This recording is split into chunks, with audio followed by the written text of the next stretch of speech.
I want to.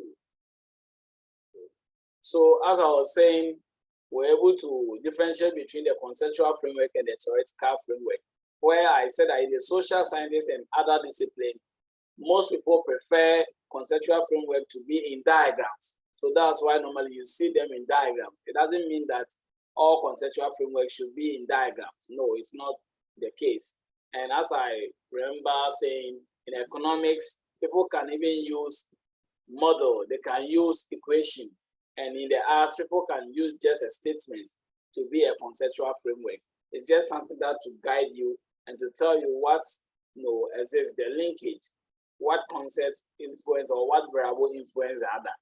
That's the conceptual framework.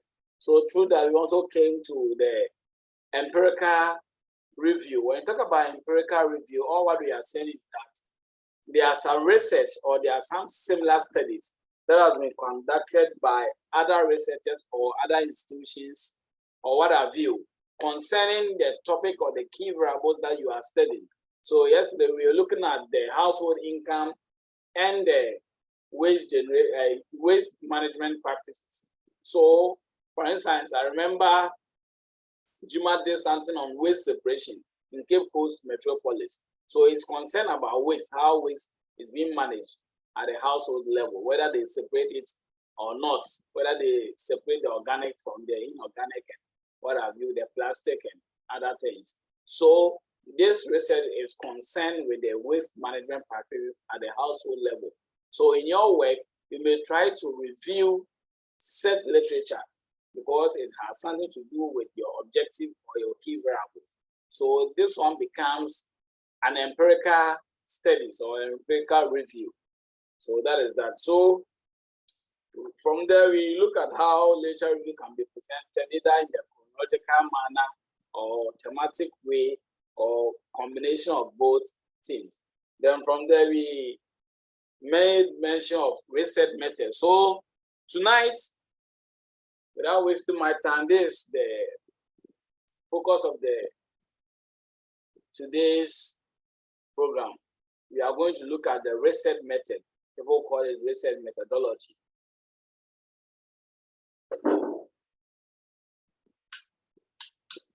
Okay.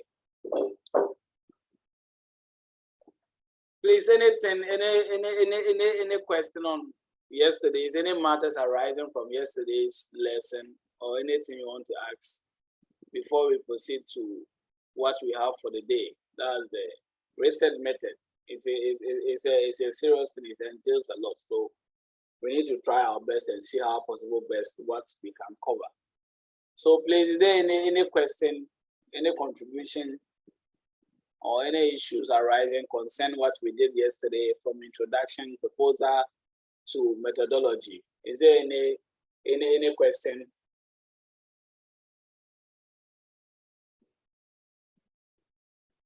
Today, Bashiru, I think I have to make you the co-host so that you can look at those issues for me. Hello, is there anything? Hey, Bashiru,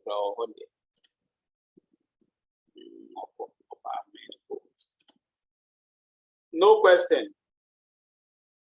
Is there anything? Please, can you hear me well? Wow. Yeah, we can hear you. We can hear me, but yeah, I don't have anything to say. You don't have anything to say? Okay, that's fine. Then let's zoom into research method.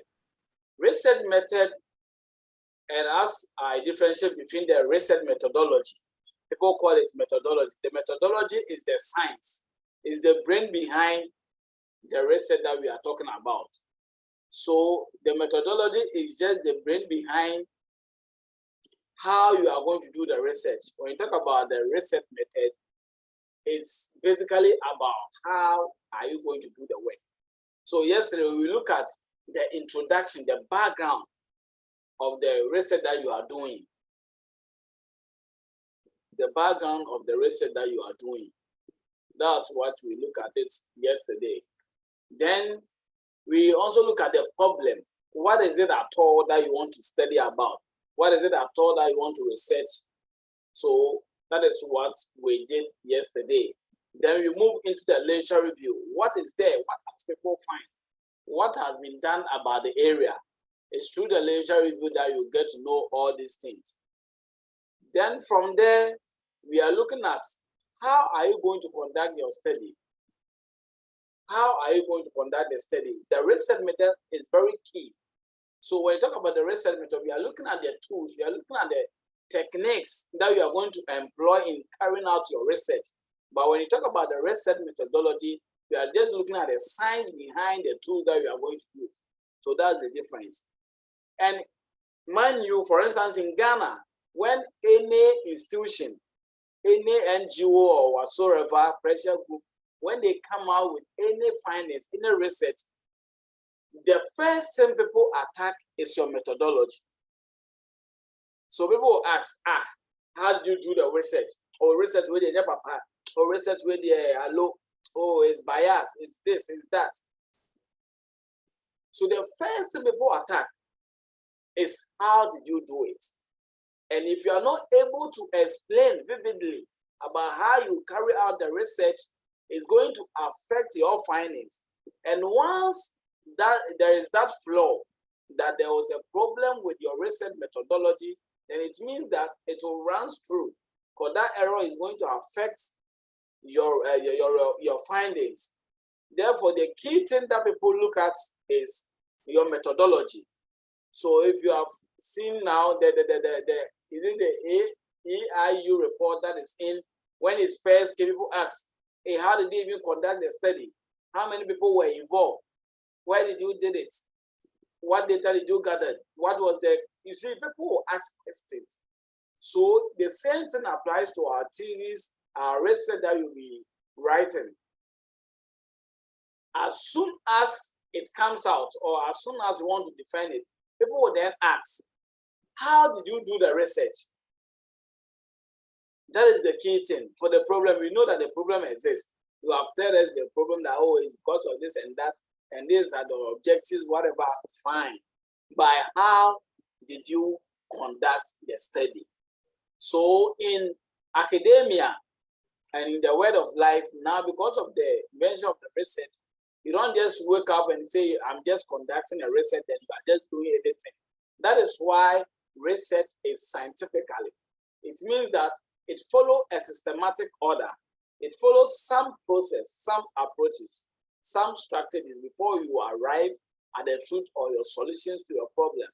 So tonight, this is what we are so much concerned, that we are praying and hoping that we get a strength in the time and be able to cover much, so that you know issues concerning research methods. And by so doing, this is going to be the outline that we have for the day. We are going to look at the methodology or the research method. We are going to take this one after the other, but I will just give a summary of it, so that after that you will continue, or you take them one after the other and explain vividly. So first one is the study area. The study area here, normally in the social sciences and other disciplines, they are looking at the geographical area, the place, where are you going to conduct the study? So tell us about the study area. It's very important, because sometimes we have geographical differences.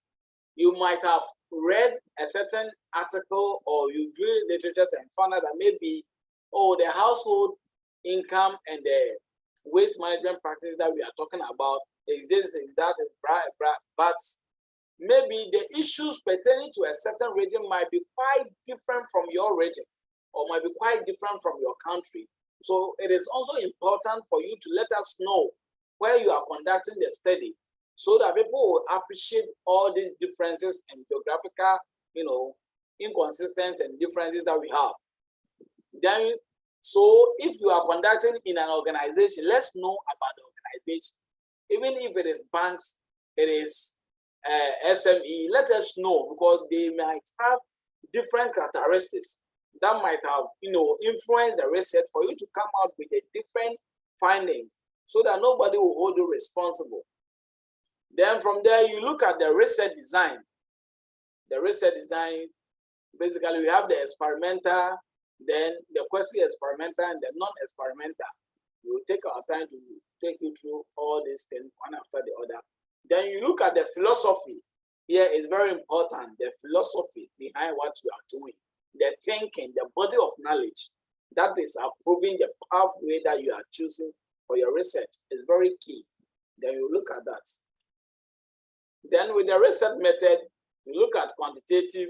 Basically, you have the quantitative, qualitative, and the mixed approach. We will take our time to take you through this. Then from there, you move on to the target population. What and who did you even include in your study? So people will ask the EIU reports, how did you conduct it? Who did you even interview? Who did you ask the question or administer the instrument to? So they are the target population. And you'll get to know the difference between the target population and accessible population.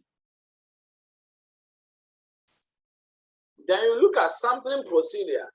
With respect to time, money, or logistics and other things, you might not be able to cover the whole target population or your population of your study.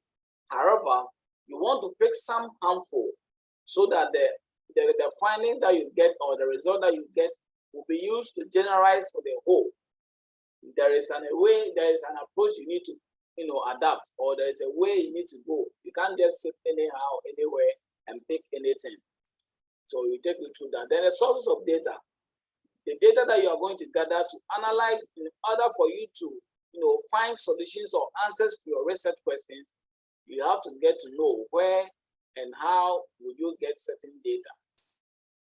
Then after you get that data, you need to look at how you collect it and the procedure you need to adapt in collecting this data. So as you have the data, you need to then plan about your analytical methods or techniques. That's the data analysis. How are you going to analyze the data that you have behind? And all these things also bodies on the ethical issues. It's very key now, because in the olden days, people used to inflate pains and other things on their respondent.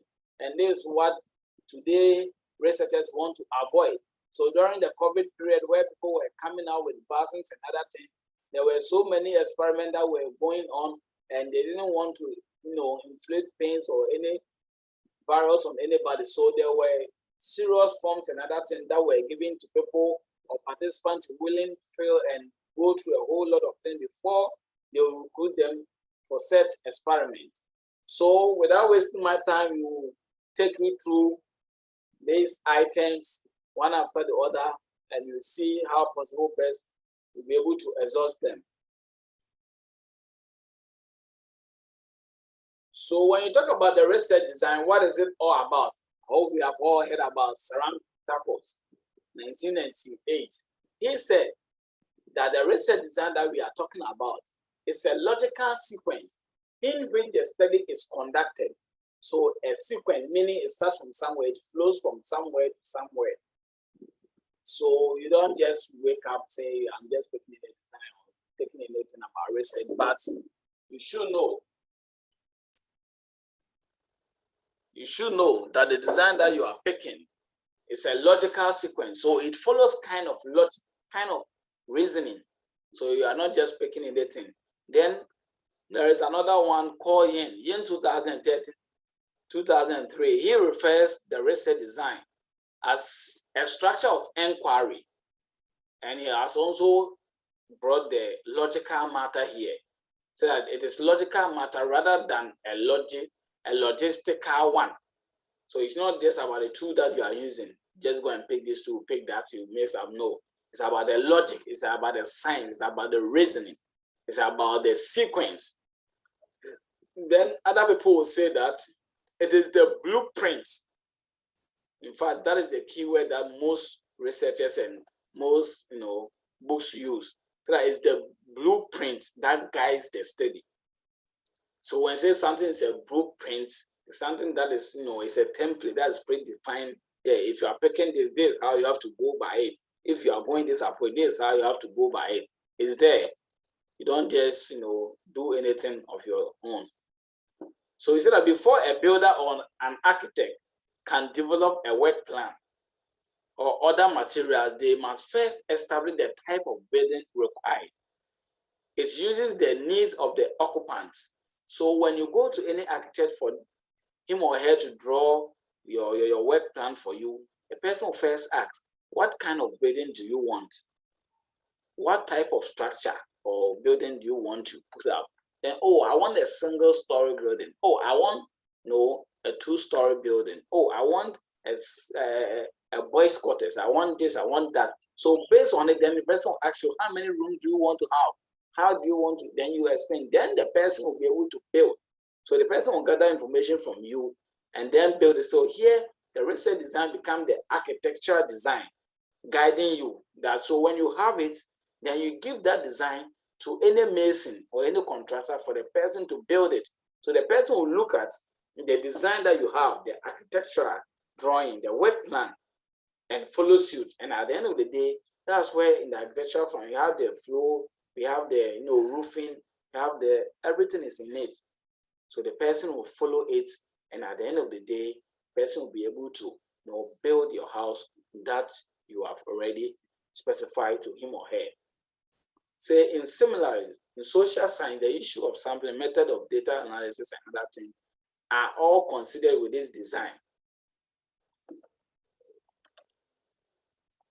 So according to Carlson and Anderson, he said that he explained the research design is not related to any particular method of data collecting or any particular data type of data.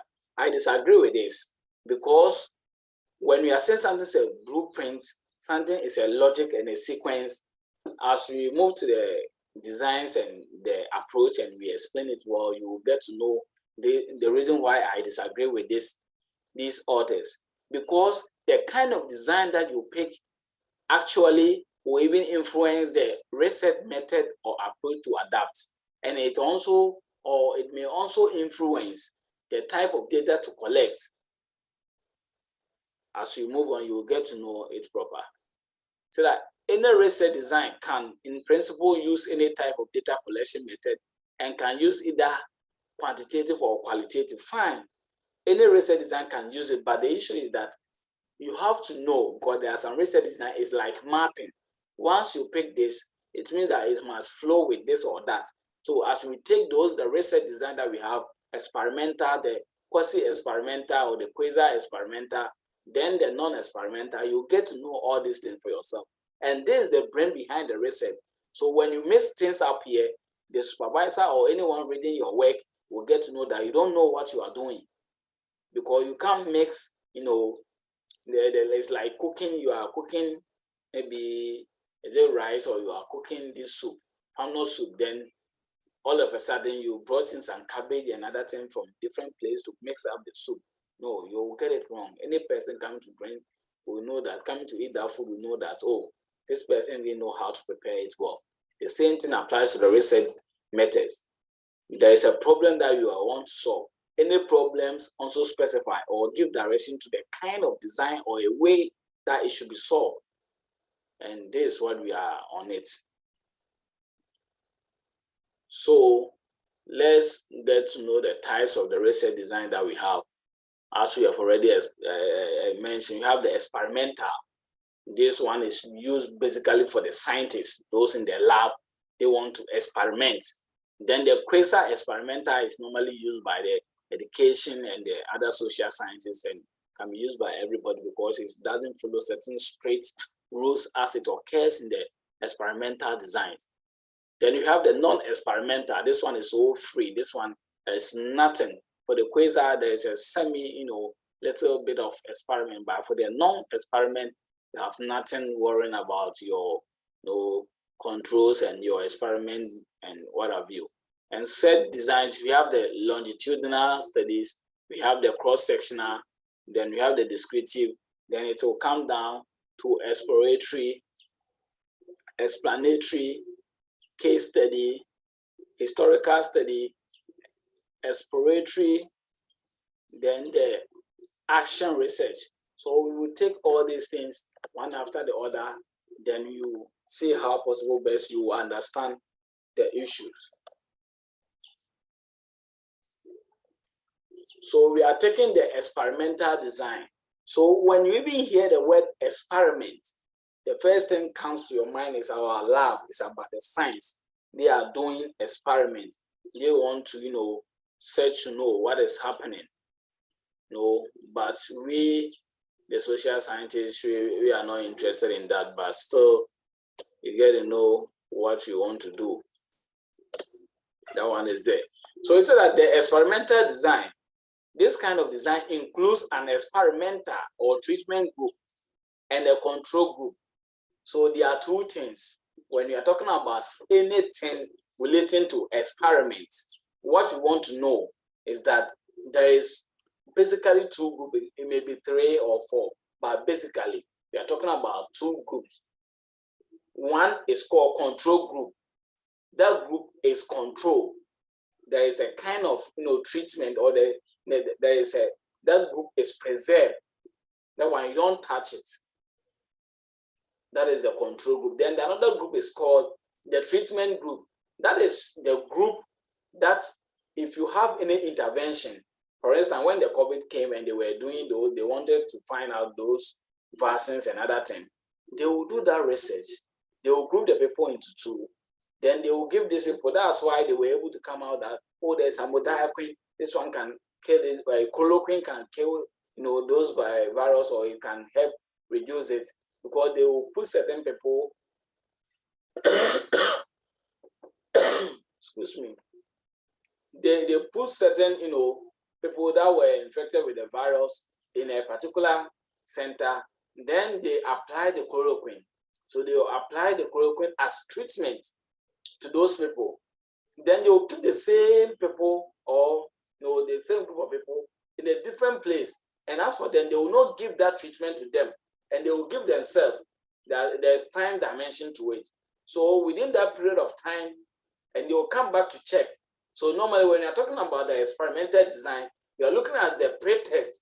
So before they even introduce the intervention, or they bring those treatment and other medicine or whatever that they want to try, or a goods or service, or can be even a mosquito coil or a spray, anything they want to test.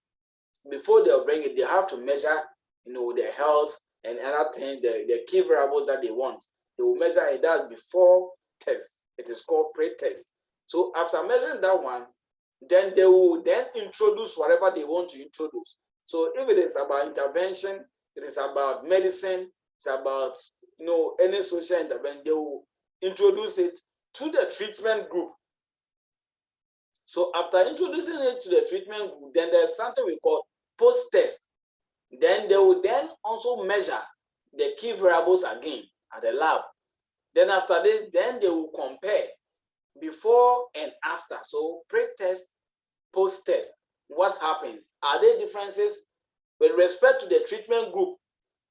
Then they will also check, are there differences with respect to the control group?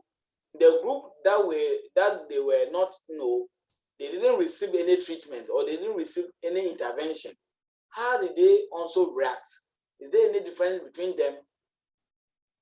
Then it means you are doing research. And mind you, how they divide the group of, or the number of people, or they put the number of people into treatment group and those into the control group, they are done randomly. They are not intentional, like the social science that they can just pick any people. No, this one, there is a systematic approach that they employ to put those people. They are random.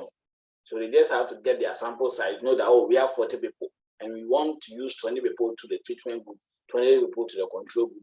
They will not control that, but there's a system, there's a way that they will employ, and it will help them to, group them randomly. So let's look at it.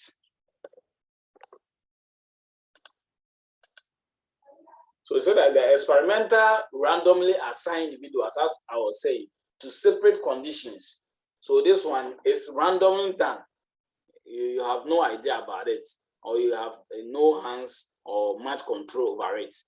Then the key is in the random assignment. As I said, in the true experiment, anyone could be placed in any of the conditions, whether in the treatment group or in the control group. That one is not your problem. You have no hands in doing that, because you have to assign them randomly. Then an intervention is deliberately introduced to observe its effects. As I said, if you are trying to know the efficacy of chloroquine during the COVID time, they introduce it to a group of people, treat them for about a week or 3 days, and measure their health conditions and find out whether the chloroquine has some effects on them or not. So the process is pre-test, treatment, and post-test, as I've already explained. Then due to the random assignment, you can draw stronger conclusions about the causal nature of the relationship between your independent and the dependent variable. Here, you have little or no hands in the randomization of the groups. Then we are moving on to the Quasar experimental. So the Quasar is like a semi-experimental design. So here things will be that flexible as compared to the true experimental. So say that this kind of design includes at least an experimental or treatment group and a control group. So it's not compulsory for you to get 2 groups, but at least it has to get the treatment group and at least a control group, so that you manipulate one and get to know the difference. So here, normally that is how the education people use it. For instance, if they are introducing like social science, they want to use computing or ICT or maybe TLMs, teaching and learning materials. They want to know whether students that were taught with the teaching and learning materials, grasp the concept quickly or as soon as possible as compared to those that were taught in the traditional way. So they may pick students of the same class or the same level, then 40 people, then they may decide, oh, let's 20 be in this group and 20 be in that group, or they may even check those with the age-wise, those in the average, their academic performance, they may check and group them well. So here, the difference here is the randomization, not like the true experimental where you have no hands, but this one you can have some hands in the grouping of the elements in those groups. Then after that, then they will do the pre-test. They will maybe give them a quiz or assignment to do. So after that, they will put the assignment there and know that this is the strength of the student. Did they even understand the topic or whatever? This is their strength. Then they will teach one group with a TLM. That's the treatment group. Then they teach another group with the normal traditional way of teaching without any TLM. Then at the end of the day, they will do the post-test. And the post-test is they will also give another test. It can be a quiz or assignment. Then they will let those people have the same quiz and they will write. So at the end of the day, they may compare the 2 groups, which one perform better. And if the TLM group, that is the treatment group, perform better, then they can conclude that it is because they taught them with a TLM. So that is how the Quasar experimental is. So as I said, the participants are not randomly assigned to groups as it occurs in the true experimental design. So the Quasar experimental has all the same elements of experimental design except for the random assignment.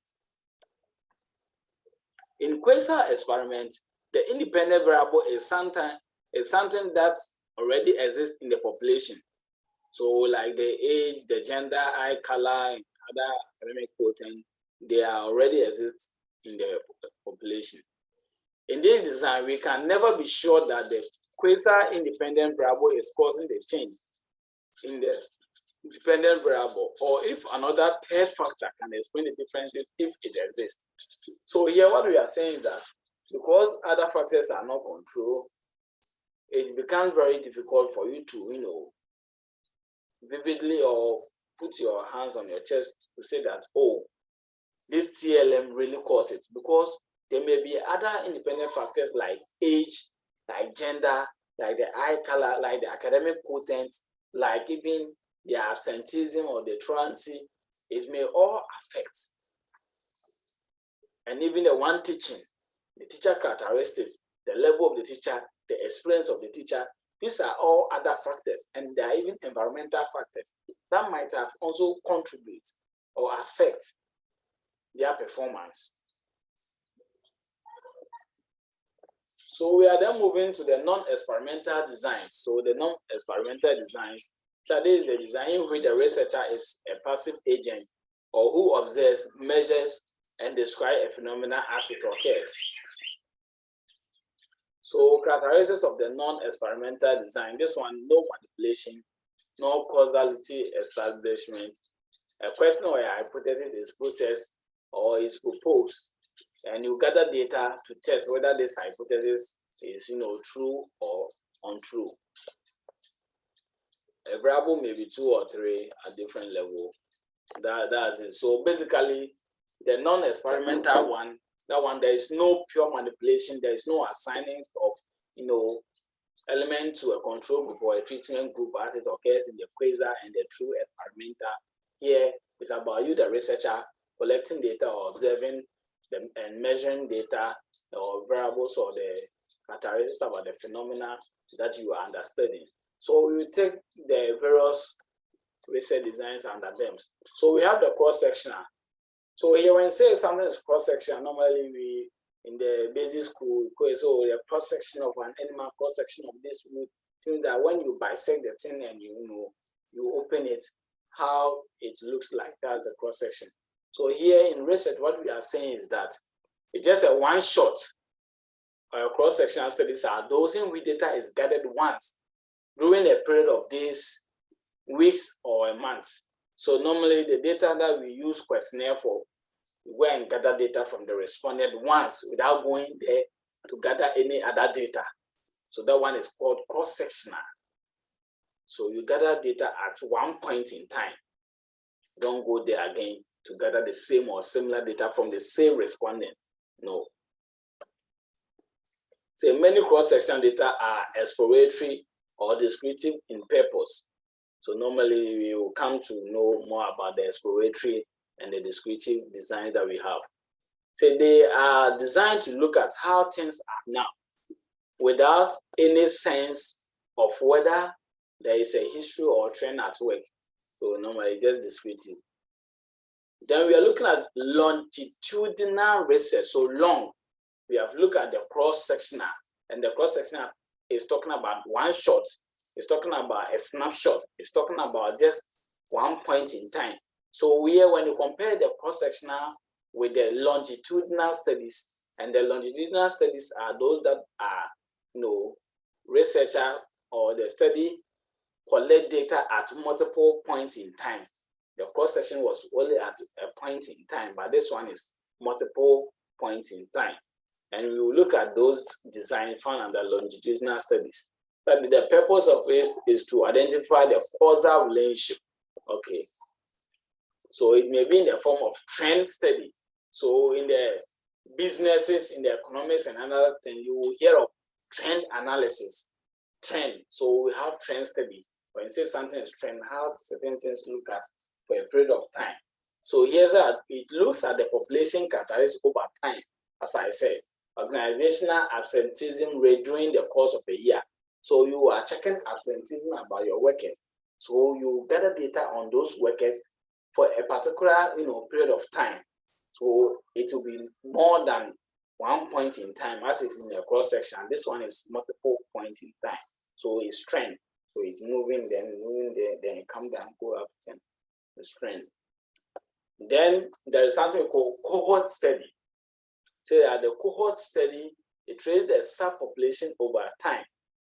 So here it is cohort, and the cohort normally it can take a group of people with similar characteristics, like maybe their gender, their age, their culture, and study them for a particular period of time. That's the cohort. So that the cohort study, when examining more over specific subpopulation, as they change over time.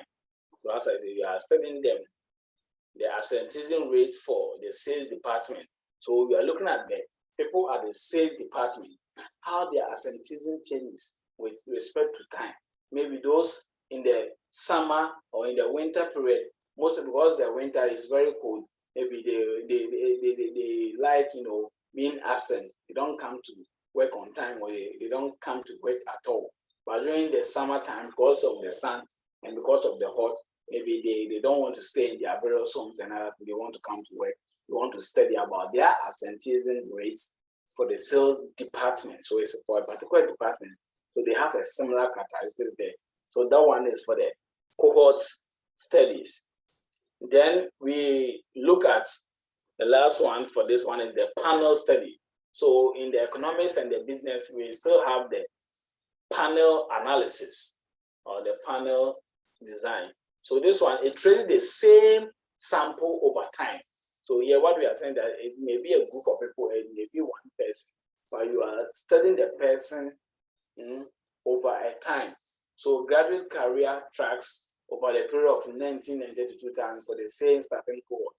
So you want to trace maybe that sales department, those who did maybe sales or HR in uses from 1990 to 2000. Want to see how they are faring, how they are they are doing. So we say that the panel studies are similar to trend and the cohort. They are similar. They are similar to the trend and the cohort, but definitely, except that the same set of people is studied each time. So with the panel and in the economics like this, you want to study maybe how inflation or exchange rate affects how interest rate affects exchange rate, and you want to control certain variables like inflation, and then the dollar rates.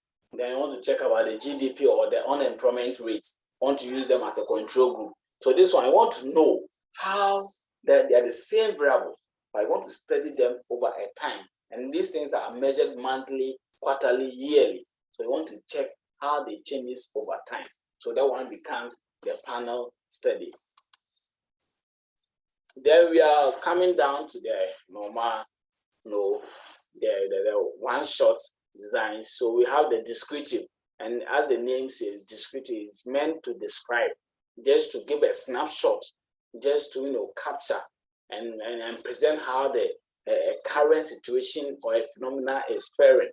So we say that here it attempts to describe and then explain and to interpret condition of presence. Yeah, what is it? What is it happening? Now people are looking at E-levy. Hey, E-levy, what is happening? People are talking about panic withdrawal. People are talking about financial inclusion. What is it happening? What is the issue? So we want to research into it. So you may just use descriptive to know what the issues are. Just give a snapshot about how Ghanaians are faring, even about their willingness to patronize. Is it about their, exception about the E-levy? You look at it. So it's that the purpose of a descriptive study or design is to examine a phenomena that is occurring at a specific place or a time. So let's look at the exploratory research design. When you say something is to exploratory or to explore, this normally occurs when you are studying something, a phenomenon that is rare. It's rare. It hasn't been done, or there is a gray area in research. Much having been done about that area, and you want to tackle it. Then you want to go exploratory, because there haven't been much research under that. So you want to explore. So this one, it's basically follow qualitative. You want to explore. So you said that the goal of exploratory research is to discover ideas and insights. So I said nothing has been done much, so you are now exploring. It is not designed to come out with final answers, because now people are talking about E-levy. What is even E-levy? It's new in Ghana. People want to know much. People want to know what is happening. Is it what is happening? You go to literature, you won't find much about E-levy, especially in Ghana context. So you want to find. So in this one, you are just trying to explore, discover ideas. So that one is just exploratory design. Then we move on to explanatory. There are different. The first one is explore, exploratory. This one is explanatory, to explain. So this one said that the explanatory studies look for explanation of nature of certain relationship. So this one we are looking at And there are two different between this one. There is one for qualitative study. When you hear explanatory, it means that you are dipping details about what is happening. And the same thing applies here in the quantitative one. So here you want to find out the nature of relationship between some variables or among some variables.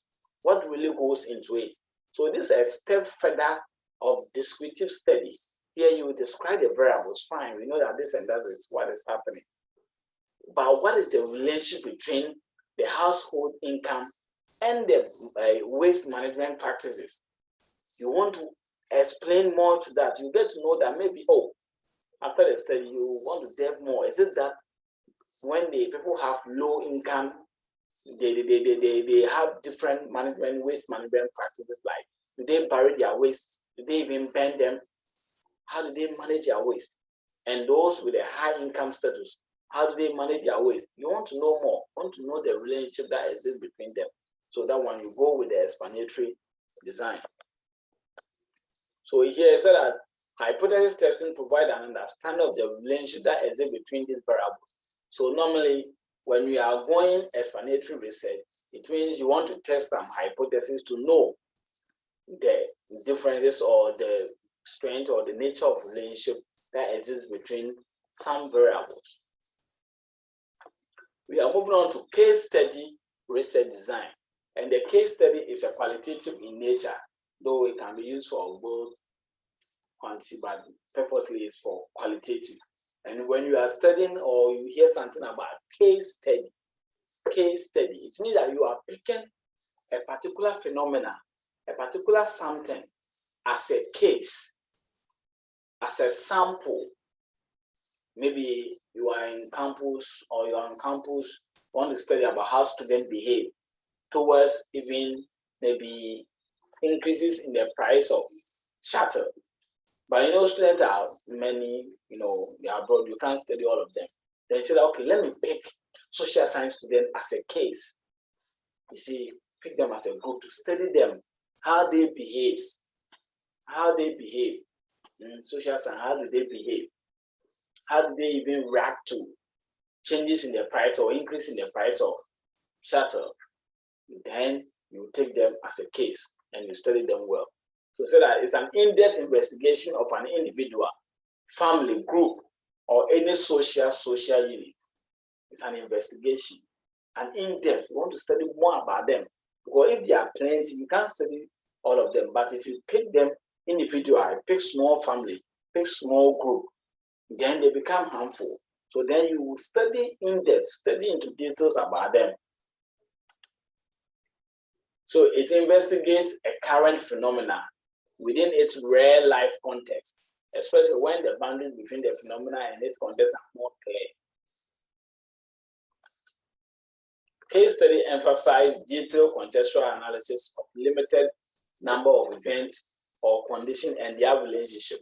As I've already explained, you pick some small group of people, study in depth about them, know more about their current issues that you want to research into. So a case may be a person, either a learner, a teacher, an administrator, or entity such as a school, as I've already explained. If you are picking it as a case here may refer to a particular person or individual, or it can be a group of people, a family, a company, an organization, or even a country as a whole. Can pick the whole Ghana as a case to study. Can pick UCC as a case. Can pick an organization as a case. Can pick individual like me as a case. Most case studies are usually qualitative, as I've already said, but it can also be quantitative. Then you go to historical research design, as the name implies, historical, history, what has happened before. There are another research that people normally goes at the back. I'll talk about that one. That one is a retrospective research design, something that you might have done that has happened and you want someone to recall.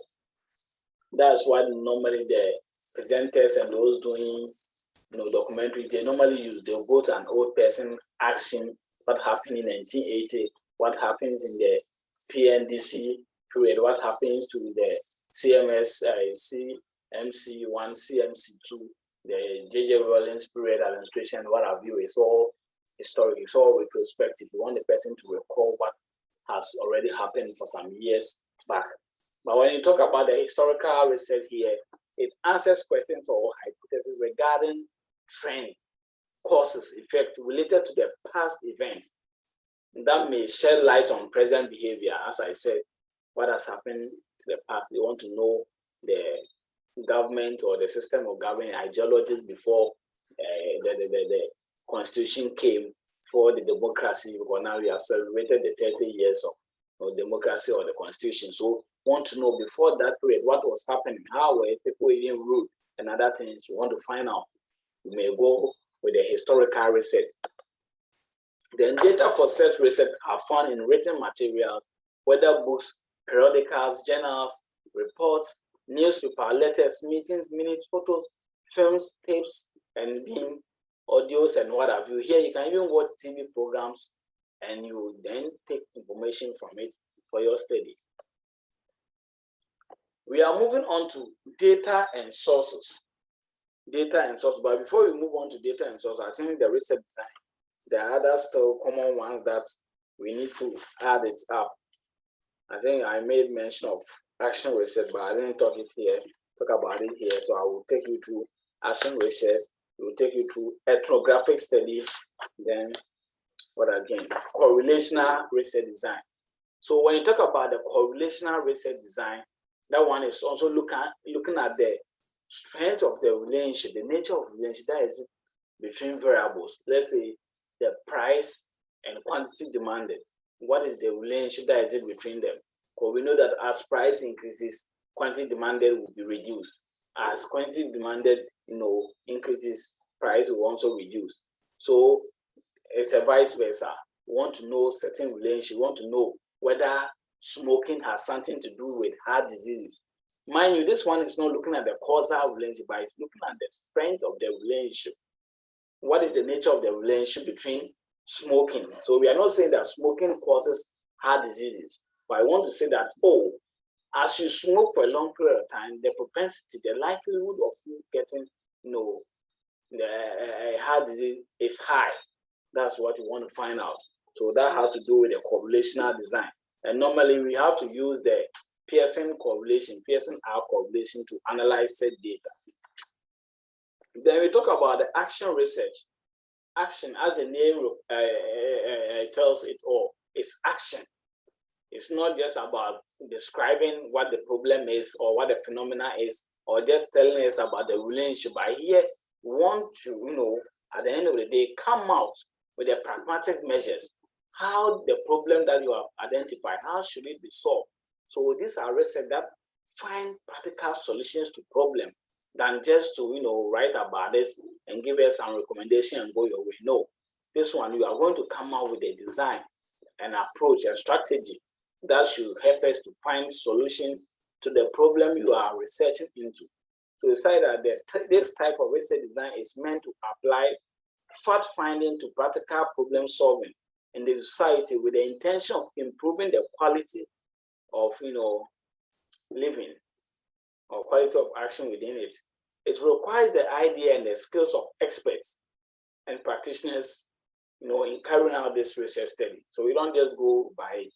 And as I promised, there is an approach that if you are finding or you are conducting a study about a action research and you are looking at the cause and effect and how to come up with a solution, then another way that you have to go is the fishbone analysis.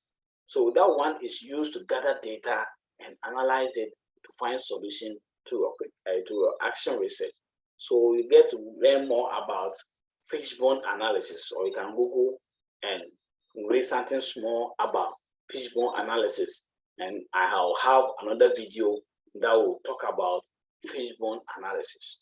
So let's move on to the data sources and the data types. Here we are talking about repositories of data. Where are you going to find data? What kind of data are you going to use for your work? So basically we have, we say that this specifies the type of data you will need to answer the research question and the sources of data sets. Basically, we have two main types of data.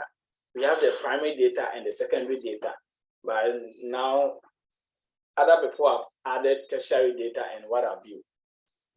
But the most important thing, or the basic data you have to understand, is the primary data and the secondary data. Here, when you talk about the primary data, we are looking at the data that is being collected by the researcher yourself. You see, it's the first-hand data that you are going to gather on the field. So that one, you can gather data using survey like questionnaire, or you interview them using an interview guide, or you do observation using observation guide, or maybe you conduct focus group discussion using a focus group, discussion guide. So that's the primary data. That one, the researcher, you go to the field yourself to gather data from your respondents. So it's a first-hand information or data you are gathering for your study. So that's the primary. That's the basic data. Then we have the secondary data.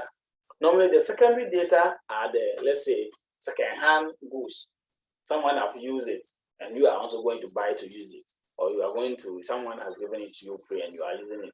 So the secondary data are data that are, already gathered by institutions, by different researchers that, are somehow related to your study or your objectives. So you want to go and borrow that data. You want to go and have access to said data to help you analyze, and have solutions to your objectives or to your research questions.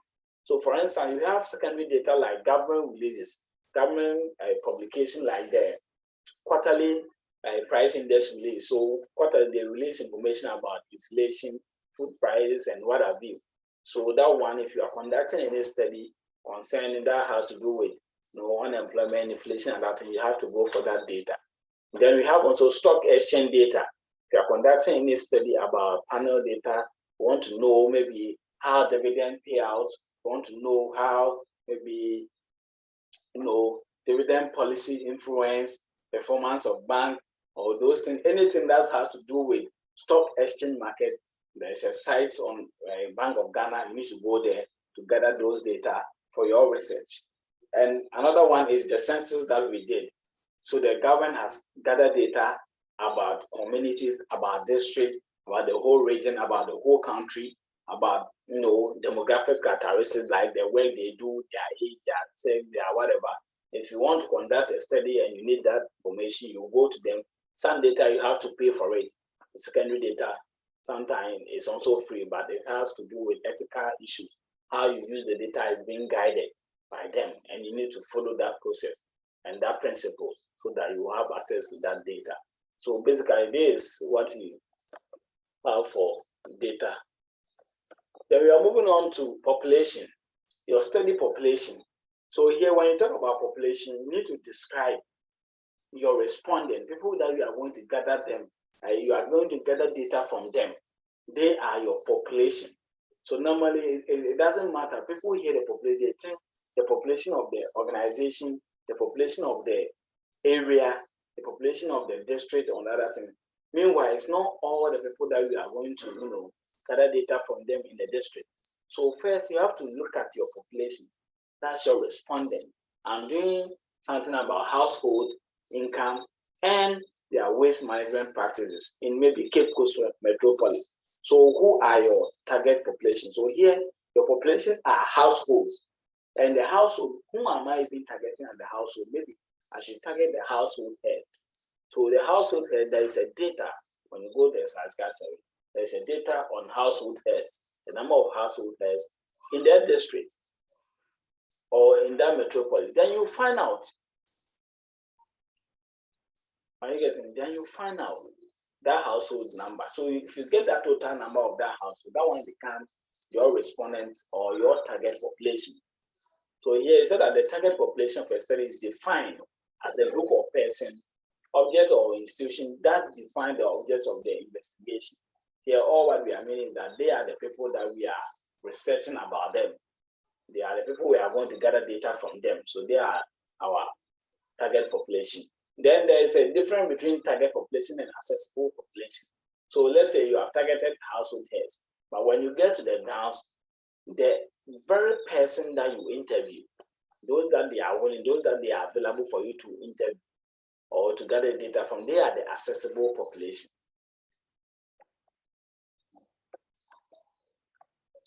Please, any question? Let's hold here for what we have done from the research methods to population. Any question before I zoom into the sampling and what have you? Please, any question? Any question? Hello, unmute yourself. Let me hear from you.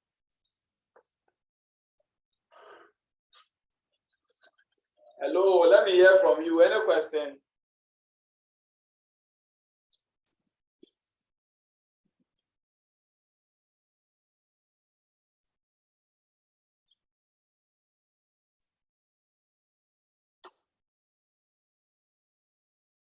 Please, any question? Are you not managing? You are not there.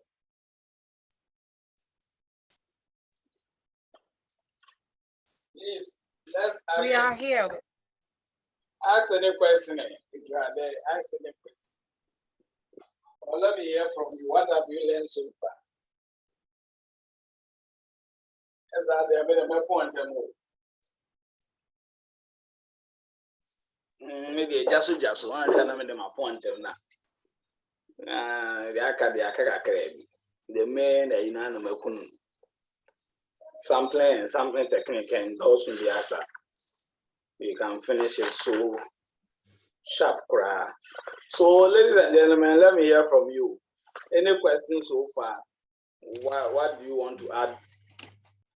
What do you want more explanation to it before we move to sampling and the sample issues?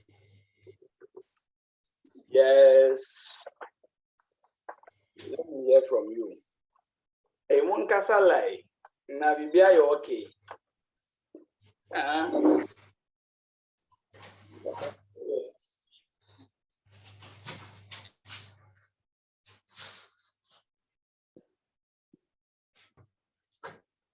Hello, Mr. Oscar. Yeah, I'm listening. Talk. Yeah, please, I joined in very late. I want to ask if you already talked about embedded design, the concurrent embedded design. No, I didn't talk about that one. That one is okay. That one you are talking about mixed approach. No, yes. so. Yes, please. Yeah, the mixed method. So the mixed method. Okay, that means I didn't mention that one at all. No, so. Let me write it there. Yes. Okay, what again? Yeah, what again? What again?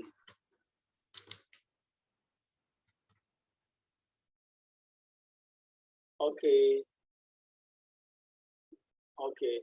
Yes. Any question again? Someone is saying we should also explain the accessible population again. Then what else?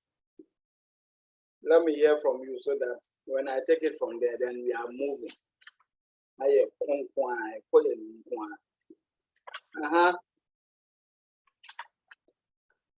Any other question? What's the asking?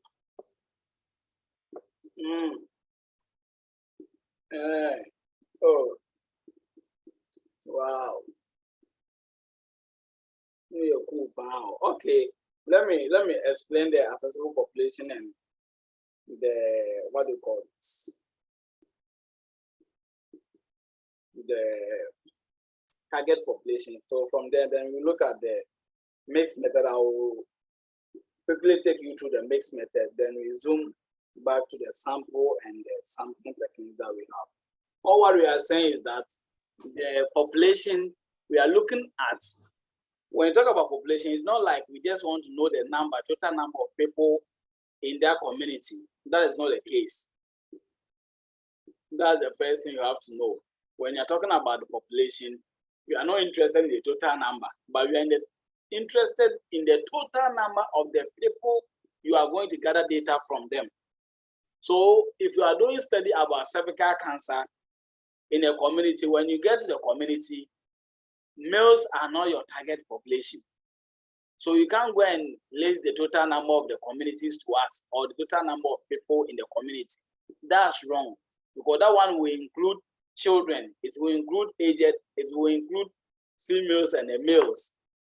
Meanwhile, we are interested in the females at even reproductive, age, those that they are producing from maybe 16, 17 out to 45, because they are the people that disease can, infect them, or they can attract it. So the same thing applies to the research that you are conducting. If you are conducting a study about students, you get to Cape Coast, the whole Cape Coast metropolis cannot be your total population. Your total population will be the total number of students you are dealing with. So that's the difference that you have to know. So among the students, that's the population. You are talking about students, so you want students as population, but fine. But with the student I want, what is your target population? So the student, maybe I'm interested in the tertiary students, or they may be basic, they may be secondary, they may be tertiary, and even the tertiary, we have those in the, one university student, or you want technical, that's now technical universities, or you want college of education, or the teacher training, or the nursing training college. You need to specify, so that one becomes your target population. So the population may be a whole category, but within the category, you want some specific group of people. You can't use this, you are conducting a study, and you want the student, you want to research about freshers.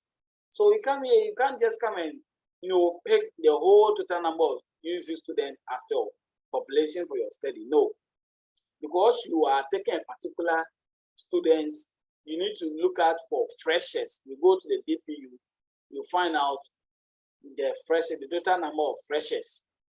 So that one becomes your target population. So the freshers, fine. You come to the field, you come and administer the instrument. So when you get to the field, you find out that, even within the freshers, I was able to get only alcohol students, or I got only alcohol and chroma holists. So they become your accessible population. So they are the people you have access to. I hope that one is clear. Then let's move on to the mixed approach. Here, when you say something is mixed, it means that you are combining them. So we want to combine both the qualitative and the quantitative approach. So when you talk about the qualitative approach, we are looking at, the text. People will say that we want the voice. We want to study people in their naturalistic. We want to know why people reason the way that they reason. We want to know why something is happening. How is the thing happening? So that one, we are interested in the voice.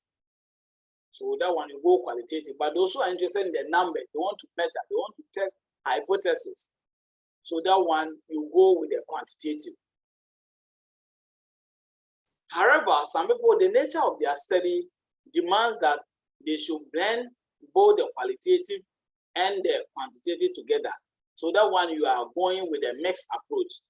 And according to Crosssectional is saying that when you talk about the mixed approach, it's not just about adding or combining qualitative and qualitative together, but no, it demands skill, it demands expert for you to know that what tools, what aspect of qualitative do I have to pick, and what aspect of quantitative do I have to pick and merge them.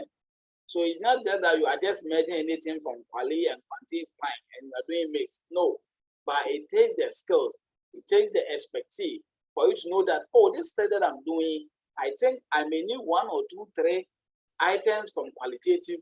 I need 2 items from quantitative to merge. So that one is the mixed approach. And under the mixed approach, we have the 3 basic things that you look at, though there may be other things that people will go in. You have the quali-quanti, and you have the quanti-quali, then you have the concurrent design. The quali-quanti is whereby you are first doing the qualitative study. So you want to study in depth about the issues. Let's say you want to study maybe about this E-level. Let's take E-level. You want to know the perception about people about E-level. And one objective was also looking at the strategies that they have employed to make sure they capture everybody, or they monitor the money that is coming into the e-levy account or what have you. So here, you know that you have to interview some officials from the GRAs and government that are championing these e-levy issues. Then you have to also administer questionnaires to the households, to the general public, to know their views and their perception about e-levy. So here you are going to blend some portion of the qualitative and the quantitative together. However, you need to know which portion should I start first? What are the issues? Should I start from qualitative? Should I start from quantitative? This comes in what Chris West said, that you need the expertise to determine which one should come first. So you go through that, oh, okay, let me gather the information from the populace, the household. Let me gather their worries so that when I go to the official, I'll be able to put questions before them so that they will be able to answer me well and address issues. Then you will go and administer your questionnaire to the household. So that one become quali. So you go and do your quantitative aspect. When you are done with that, then those information that you get will help you, or it will fit into your qualitative design. So that one become quali. Then we have what we call the quali-quanti.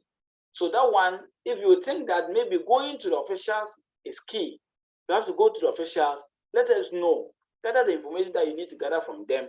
Then when you get to the household, you educate them, let them know what is happening at the top there. So that one become quali-quanti. Then there are some research that also demands that you gather data instantly or simultaneously. So that one become concurrent research design. So that one, as you are interviewing questionnaire, like my study that I'm doing, I was interviewing, the officials at the same time, whilst I was also administering the questionnaires to the households. When I get to the community, I book appointment with the officials. So any day I have free time with them, I'll go and interview them. Then anytime I see that, oh, this is the time they don't go to the market, they don't go to farm, I will also go and administer the questionnaire. So it's concurrently. And I also analyze the data as same. So basically, these are the three main designs we have under the what we call the mixed approach. Though we have the embedded, there are other two approaches that if you want to know more, get to my channel. I've really dealt with that. I have time to do video on the approach. So we have the qualitative, then the quantitative, then the mixed approach. You go to Oscar Opoku Research on YouTube, you get a full detail about that, the various and the designs and what have you, and you may follow it well. And if you have any issue, you can link up to me. So let's move on to the sampling and sample. Here in research, we say that the number of people that we are dealing with may be huge, like e-levy that we are talking about. How do you, examine the perception or the willingness of the whole populace, the whole country? How would you gather data from everybody for you to be able to know the willingness of Ghanaians to, patronize in this e-levy? You may not know, and you may not be able to cover. Normally, you may not be able to cover sampling or the whole population because of time. For your study you are conducting, is within a particular period of time, maybe 1 year, 2 years, 3 years, 4 years. So the time will not permit you to move to all these 16 regions. Then another thing is logistics. Do you even have the means? Do you have the logistics to move to all these regions to conduct it? That's no. You see, so sometimes, and even barrier, sometimes there are a lot of things that may hinder you from having access to all the total number of people or your population you are dealing with. That is why the philosophers, the thinkers, the forefathers, researchers think it right that, okay, then let's develop some approach that will help us to select few of the population, conduct the study over them. At the end of the day, we'll be able to use their results to generalize for the whole population. So that comes in the sampling and the sample. So here the sample is just referring to the act of picking a handful of the population and using it to reflect or the results to generalize it for the whole. And the science or the technique behind the selecting of this few elements from the population is what we call the sampling. So the sampling is just the technique of selecting, while the sample deals with the number of people that have been selected, the element that have been selected out of the population. So these are basically the difference.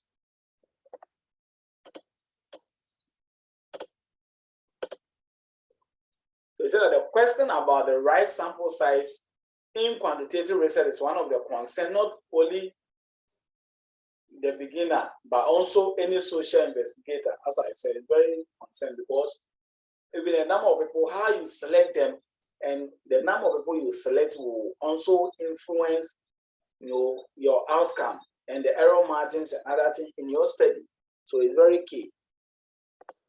In simple terms, sample size refers to a basic, it refers to a basic question such as how large or how small must the sample be for it to be representative. As I said, you are conducting a study about E-level, the perception of Ghanaians or the willingness of Ghanaians to patronize the E-level. Then you sit down, hey, for the whole Ghana, the census that we have is saying that we are around 30, so 30 million or 31 million crowd. What kind of sample size? How large should it be so that at the end of the day, I'll be able to generalize the findings? Like the EIU, what they have just done. They are telling us that, oh, this party will win the 2024, this one, if you don't bring this one, people will sit down and say, the finding that you have even brought, what was your sample size? How did you select the people? How do you ensure that even the people that you selected can really reflect the total number of people we have in Ghana?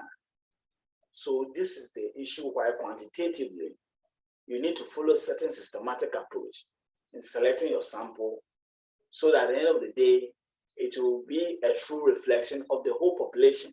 And it will also minimize the sampling error. So in the process of picking this handful to represent the whole, there may be some hinges and other issues, error that will occur. That is called the sampling error. But thank God that now they have even invented some softwares and other things that you can use it to model your sample size, and at the end of the day, those errors will be highly reduced. So Fowler in 1993 admitted that the sample size of a sample is one of the most common questions posed to survey methodologists. As I said, any survey that you can, any outcome, any result that you can just tackle that area. What was the sample size? How do you select them? Who were those people that you select them? You selected them to be part of your study. So to Fowler, one familiar misconception people have is that the adequacy of a sample size depends heavily on the fraction of the population included in that sample. So as he's saying, we have about 30 million.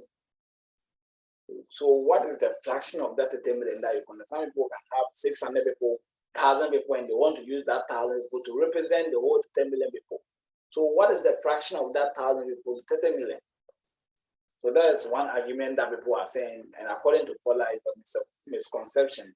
As I said, now we have a whole way of systematic, we have formulas and other things that have been developed that will guide you for you to select a sample that will be a true reflection of the population. For example, those who hold such a view will say, oh, 1%, or 5%, or some other percentage of the population will make a sample credible. So if you want to conduct a study about Ghana and you are telling you, oh, 1%, so 1% of 30 million will give you what? So at least you should get 1%. Or some people say, oh, you should get 5% of the whole population. So if you are conducting a study about the whole Ghana or whole UCC student, it's about 22,000. You need to find out the 5% of that 22,000 for you to be so confirm that my sample size is adequate and therefore it can be a true reflection. The key is that most sample size decisions do not focus on estimate for the total population. Rather, they are concentrated on the minimal sample size that can tolerate for the smallest subgroups of importance and what have you. All these things that we are talking about there's also an argument that people are saying that, oh, they don't really consider the total population, but what they consider is the minimum size at least. That means when you calculate for your sample size, you can add up, because the sample size that you normally get is the minimum. That's the smallest that you can pick for that population. So for instance, if I calculate 5% of 30 million and I get maybe 300 or 400 sample size, that means I can even add 50 people or 100 people to it and it's accepted, because the sample size is just looking at the smallest or the minimum sample size that you can have for that population. Remember, how cases are selected for a sample is more important than how many cases are selected. So the issue is that according to Firebug 2008, he's saying that how cases are selected for a sample is more important than how many cases are selected. So he is also saying that, oh, you may even have a sample size that, adequate or whatever, but how you select them, for instance, for you to conduct a study about the whole Ghana, 30 million, you have chosen to even pick as huge as 5 million people. Okay, fine. Firebug is saying that the 5 million you have picked is not the problem, but how are you going to select the 5 million on ground? So when you go and pick people under age, you are talking about EIU reports, and you want to know people about those politics and whatever that's going on, and go and pick people who are not voters. At the end of the day, your result will still not be valid and relevant, because you didn't pick those, people that were concerned with what you are studying. So that's what Firebug is saying, that it's not only about just picking the adequate sample, but it's also making sure that after picking the adequate, you'll be able to, get to the ground and pick those that issues are concerned. Then it will move to selecting the sample size, so that it can be selected, as I said, through statistical computation. Now we have the formulas. We have the formulas there. You have the Cochrane formula, 1968. You can use the one to compute for your sample size. And we have also pre-calculated sample size, like the Fisher et al. We have the Fisher et al. That one, he has also done the sample. He has used his own formula to calculate and have a table there, and the error margins are also on top. So if you go, I have 1,000 people, I have 500 people, what will be at least my minimum sample size, it will be provided in the table. And also Advisors 2007 have similar sample size table that is predetermined, and you can pick it from those things. Then, however, in most qualitative study, the sample size is determined by data saturation. So all what we are mentioning was mostly by the quantitative approach. So they are going to use statistical computation. They are using predetermined calculators and those sample size tables. However, when you come to the qualitative aspect, how do you pick people? How do we say that, oh, we have 20 people, they are enough for the data? We talk about something we call saturation or data saturation. Now there's a whole argument going about data saturation. You can type and Google about this, the argument about data saturation, because people are saying that, okay, when you talk about data saturation, this is what we mean. We mean that, oh, you gather data from, let's say, you want to study about this E-level. You want to know the people, their understanding about E-level.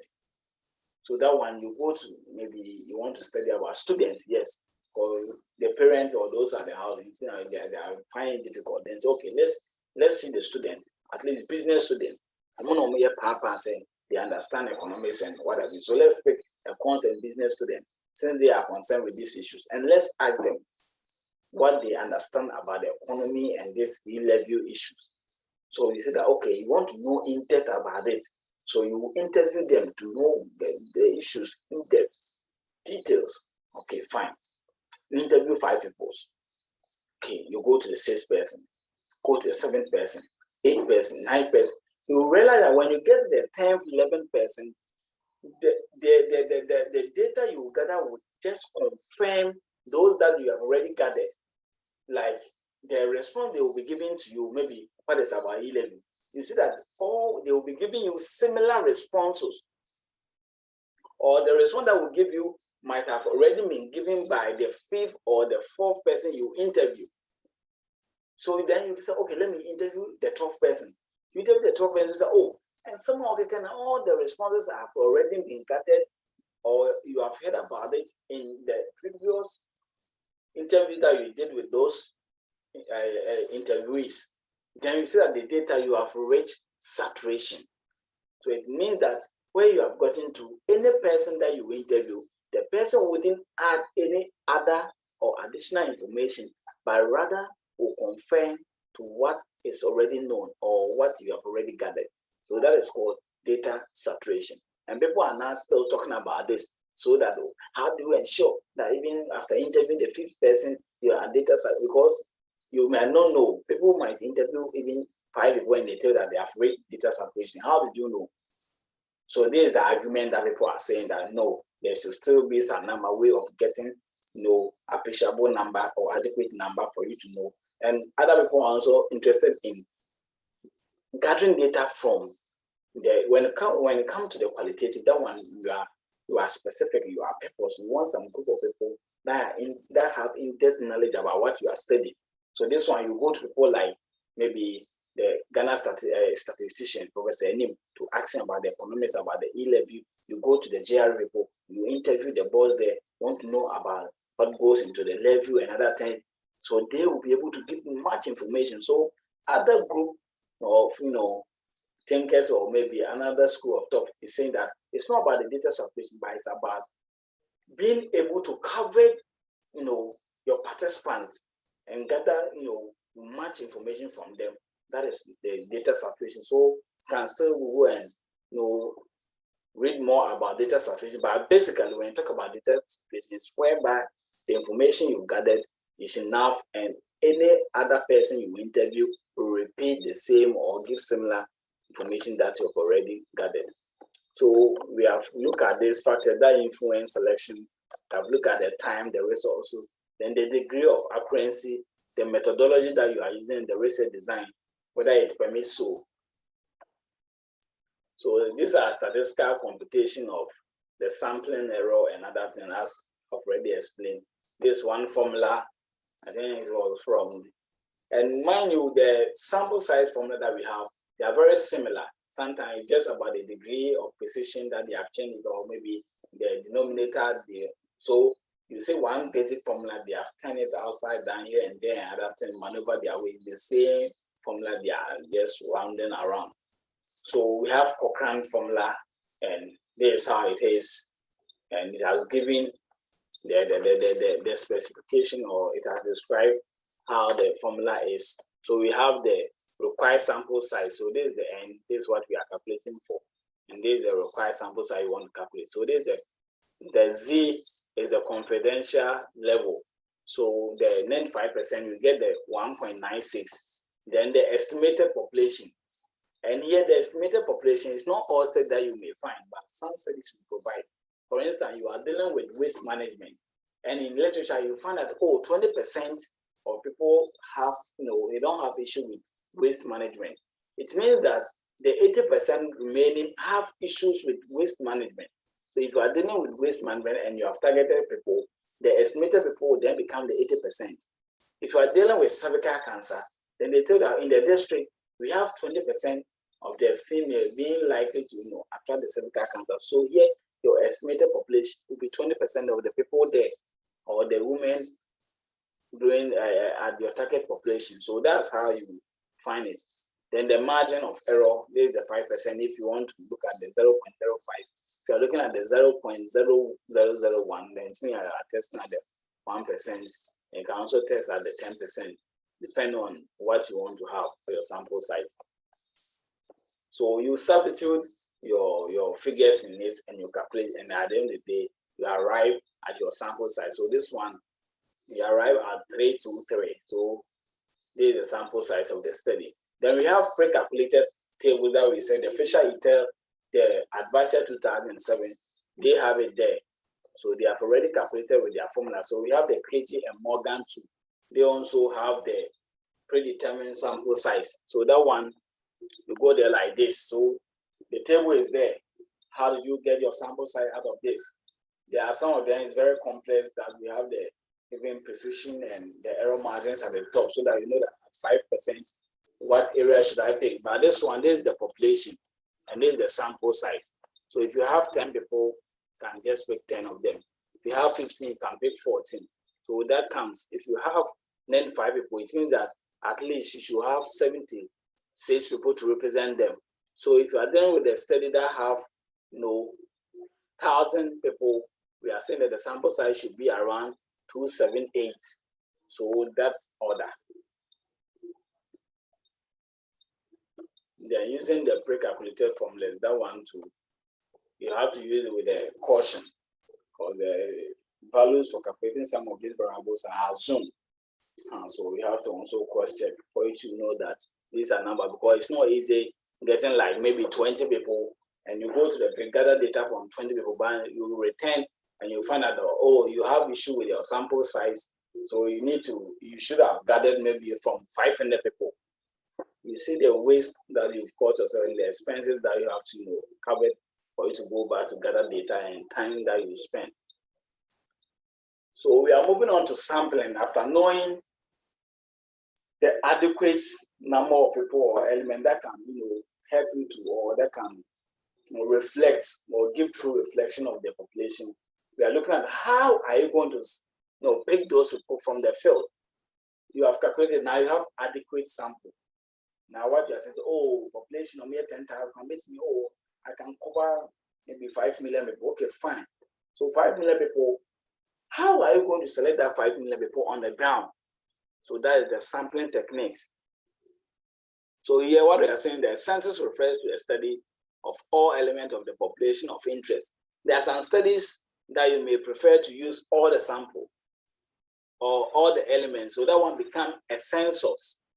So that one, if you want to so if you want to conduct a study for the E-level and you want the whole Ghana to be included, you can calculate for the whole 30 million to be included. Fine. There are some issues. Normally we use the census when the sample or the target population is harmful. If you are studying about a small SS or primary school and maybe there are 100 people, preschool, there are maybe 60 or 20 people, that one you can cover the whole elements or the whole people of that area and it becomes a census. But in case where they are large and due to time, logistic method and other things, you can't cover all of them. That is where you need to pick a handful of it. And how are you picking the handful? That is where the sampling comes in. So in the sampling, we have the two main types. We have the probability sampling techniques and we have the non-probability sampling techniques. Here, what we are saying is that the probability sampling techniques goes with the quantitative research designs or the quantitative approach, while the non-probability one goes with the qualitative one. And here are the two differences, where the probability one, it follows straight probability measures. It follows a systematic approach in coming out with the people that will represent the population. But with a non-probability one, it's just at the prerogative and the wish and the desire of the researcher. So we said that a sample refers to a subset of the element from which the letter target group, And the sampling refers to the procedure, I said, the technique of drawing a sample from the population. So why sample? Why do you have to sample? I think I've already mentioned some of the reasons why we have to sample. One is the cost-effective way of conducting a study. As I said, if someone is conducting a study about the whole Ghana on this E-level, and you want to interview the whole 30 million people, it's going to be very cost. And as compared to someone who is using about 1,000 people, then relatively less time consuming, because if you use part of the population, it means that we are going to finish on time. You wouldn't spend much time, in gathering your data as compared to someone doing for the whole nation. Random samples allow generalization of results. It helps you at the end of the day, you can generalize the results for you to reflect the whole population. Then classification of the sampling procedures I've already indicated. We have the probability and the non-probability. So the probability one is very representative, it's not biased as compared to the non-probability, and that one follows the randomness or the probability rules, whilst the non-probability sampling procedures also follow the non-random approach. So let's look at the probability sampling techniques, some of them, or the basic ones. Let's look at that one. Then we look at the non-probability ones too. Then very soon you'll be done with the by 7:30. We'll be here before. We will close before the 8. Okay, so here, as I said, the probability sampling techniques, it employs the probability theory or the probability measures. It follows a systematic order. It follows the rule of randomness. You don't just pick anything. It utilizes a relative large population. So the sample size is statistically determined. It's not like the non-probability one that they can just sit down and say, oh, let's use 30 people. And 30 people, oh, let me pick those who are wise, or maybe those who have issues or have in-depth knowledge about E-level.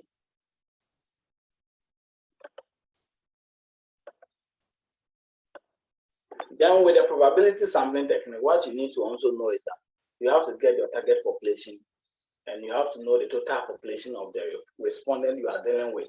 If you want to really go into the probability sampling technique, though there are some surveys that we have the unknown population. They are few, but always you have to know your population and get what we call the sampling frame. The sampling frame here is just an up-to-date list of your population or of your target population you are dealing with. So if it is our student, you get to the DPU, then you ask, give me the list of students. They will give you the list of students. Maybe you want undergrads, you want graduate students, you want freshers, you want continuing students. Any segregation you want, they will provide it for you. So that one becomes your sampling frame. It should be updated so that it will include all the elements that you want to choose from. However, the non-probability one, it doesn't follow any probability rule. As I said, the sample size is not also determined statistically or predetermined by any sample size table, formula, or whatever. They just, the size is not rigid or fixed, but they can just pick anything to represent. Something is not very representative because you just want to study a group of people, get to know much about them, get to know what they mean, what they stand for, details. That's what they want to know. They don't want to, at the end of the day, use the information they have about those people to say that, oh, all the people in that community are like that. No, they want to study just few of them. They treat respondents as people. Use qualitative study, as I said. So these are all terminologies under sampling. The population, you have already explained them. The sampling frames, you have explained them. That is a list of all elements in the population. Then the sampling unit, you say that this is the basic unit selected from a target population. It normally forms the unit of analysis. So here in economics and the business analysis, you also hear what is your unit of analysis. The unit of analysis can be individual, it can be at the micro level, can be at the macro level, can be, that one is also there. You need to understand it's not anything serious. All what you want to know that the unit that you are dealing with, the target population, who are they? Are they household? Are they individuals? Are they institutions? Are they countries? Are they organizations? That becomes your unit of analysis. They are the people you are going to gather data from in a serious area. Then there's sample statistics and the population parameters in the basic stats. You get to know that the sample statistics is just the characteristics of the sample, while the parameter is just the characteristics of the population. And the sampling error, here is what is much important. This is the difference between the numerical value of a sample statistic and the population parameter. In quest of selecting some of the respondents or selecting some of the element of the population to represent them. Because you are not selecting all of them, definitely there will be some errors, and that error is the sampling error. Then we have the response rate. Response rate is that after you have administered the instrument, normally it happens to questionnaire. After you have administered the instrument to the people, how many of them were you able to retrieve, or how many of them were able to submit it to you? Let's say you administered 100 questionnaires, and you get 90 people returning it, or filling it or bringing it. That one becomes 90% response rate. Normally, people propose that if you have 70-80% and above, then it means that you have a good response rate, and you can go further to analyze your data. That's that. So probability sampling techniques. The first thing we are looking at is the simple random sampling. As the name implies, it's just simple random sampling. Then we have the systematic sampling. That one, it follow kind of order. Then we have the stratified random sampling. We will take our time to take them one after the other and explain them. Then we have the cluster random sampling. Wow. So the simple random sampling, what we are saying here is that a sample that you utilize a procedure in which every member of the population has an equal chance or equal opportunity of being selected from a study. So that is called a simple random sampling. And this, under simple random sampling, there are some method that can be used. We have the random numbers, or we have the, if it is not the random numbers, then we have the lottery method. So those who have worked as a original payroll before they will announce their winners or what have you, they will put all the numbers in a certain flags or certain machine. Then the machine will just spin it. Then it will go. So a person will be called to go and press, and so as soon as you press one of the number will drop in a column there. Then you go and pick. So that is the lottery method. So people will also use the blind. They will blindfold somebody, and they will put a bow and mix the sampling frame in it, and they will ask the person to pick out of it, so that you'll be picking them randomly. So here, the probability of you being selected is equal. Everybody has a chance, but nobody is favored in any way or any means. So that's a simple random. So let's go to a systematic random. Here, the systematic sampling, as the name implies, you are following a systematic order.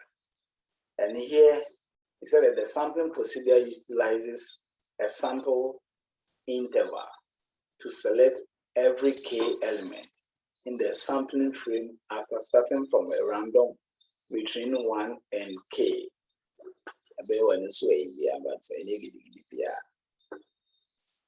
Normally, the systematic sampling is preferred over the sample random sampling, and so that it is more convenient for the researcher.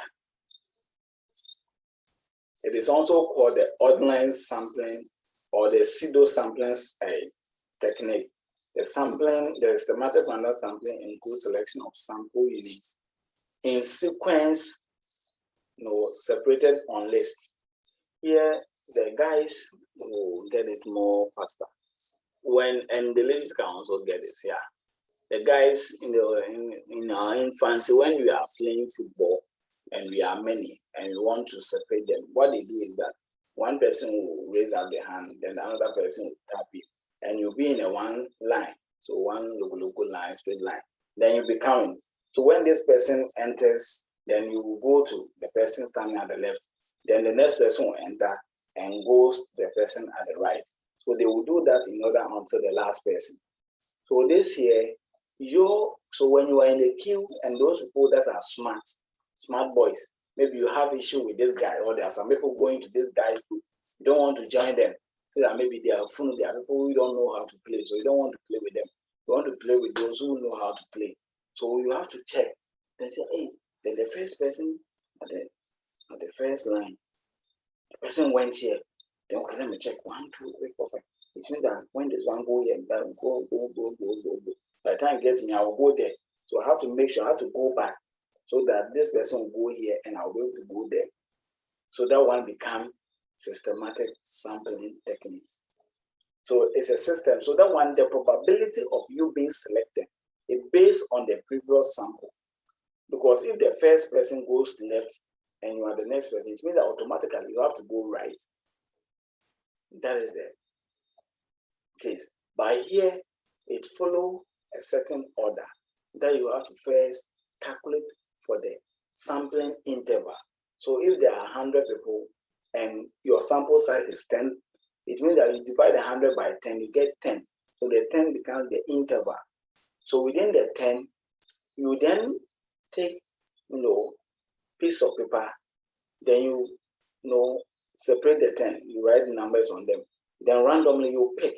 So from 1 to 10, any number you pick, let's say you pick 3. So it becomes your K element. K element will become 10. That means when you start the number, you are going to pick those that are in the 3rd position. So for instance, you start 1, 2, 3. So you pick the person on the 3rd. You won't pick the 4th person, but you will jump and pick the 6th person because the 3 intervals. Then you will jump and pick the 9th person. You jump and pick the 12th person until you get your 10 sample size. So that's the systematic sampling. So it follows certain order. And the probability of you being selected is based on the previous one as compared to the simple random sampling where they all have equal, opportunity to be selected. Here it's not so. But your opportunity or the probability of you being selected is based on the previous person. That's the difference. Okay, so this is the example that we have. Can we all try our hands on it? Or let's look at it and see if we can draw something out of it. As I explained, so construct, identify your sampling frame. So the people we are going to deal with it, there are 2,000. Okay, you have determined your sample size. The sample size that I want to find out is 322.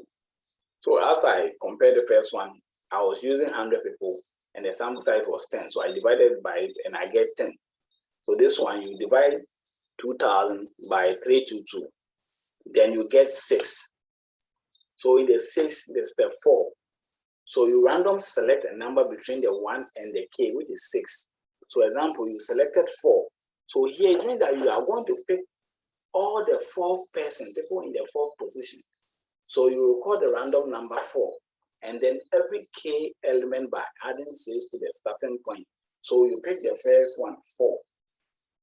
So the 4th person, then you add 6 because the interval is 6.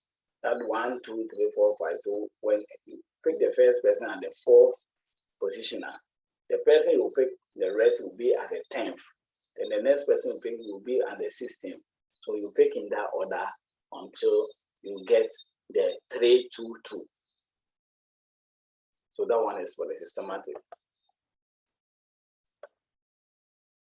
Then we are moving on to stratify.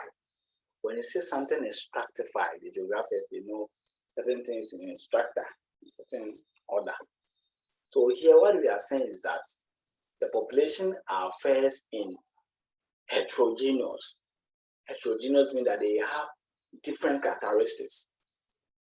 Then you have to put those different characteristics into a homogeneous group that is called the strata.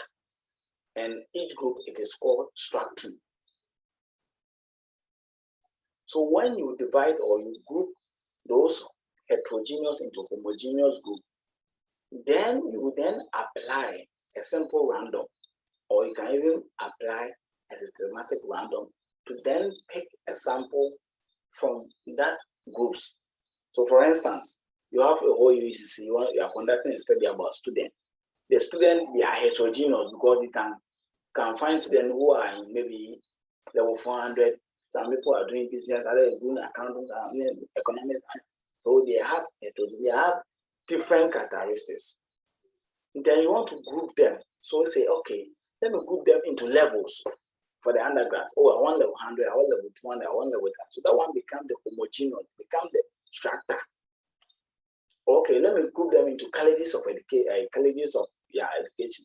Let me group them. Oh, let's have the humanities. Let's have the education. Let's have the cans, the agric and the physical science and what are the physical. So that one, you have grouped them into structure. Then after grouping them into structure, also, okay, my sample size is 10, or I'm to select 322 from all the students. Okay, how am I going to do it? Then let me use maybe proportional stratify. You see, so the proportional one, you check the total number of population. So maybe social science, or maybe if you are doing level 100 for you, 500, level 200 for you, 300, level 300 for you, 600, level 400 for you, 1,000. So you see that those with the 1,000 will get higher representative, where it's proportional. But some people also use quota. Some people will say, oh no, even if there are 1,000 people, let's get at least 5% from each of the structure, or let's get 10%, or let's get 50, 50, 50, 50 from each of the structure, or 40, 40, 40, so that when you add, you get the pay 222. So you get a sample size for each of the structure, but how are you going to select them? Then you decide, let me use simple random to pick 40 from this group, 40 from that group, or let me use systematic random to pick 40 from this group, 40 from that group, 40 from, and at the end of the day, you add those 40, 40, 40 to get your total sample size. So that is the stratified sample. First one, they were in heterogeneous. Then you group them into homogeneous. That's the structure. Then from the structure, you then use a simple random or a systematic random technique to pick the respective sample size from the respective groups of structure. That is that. This stratification is done using stratified variable.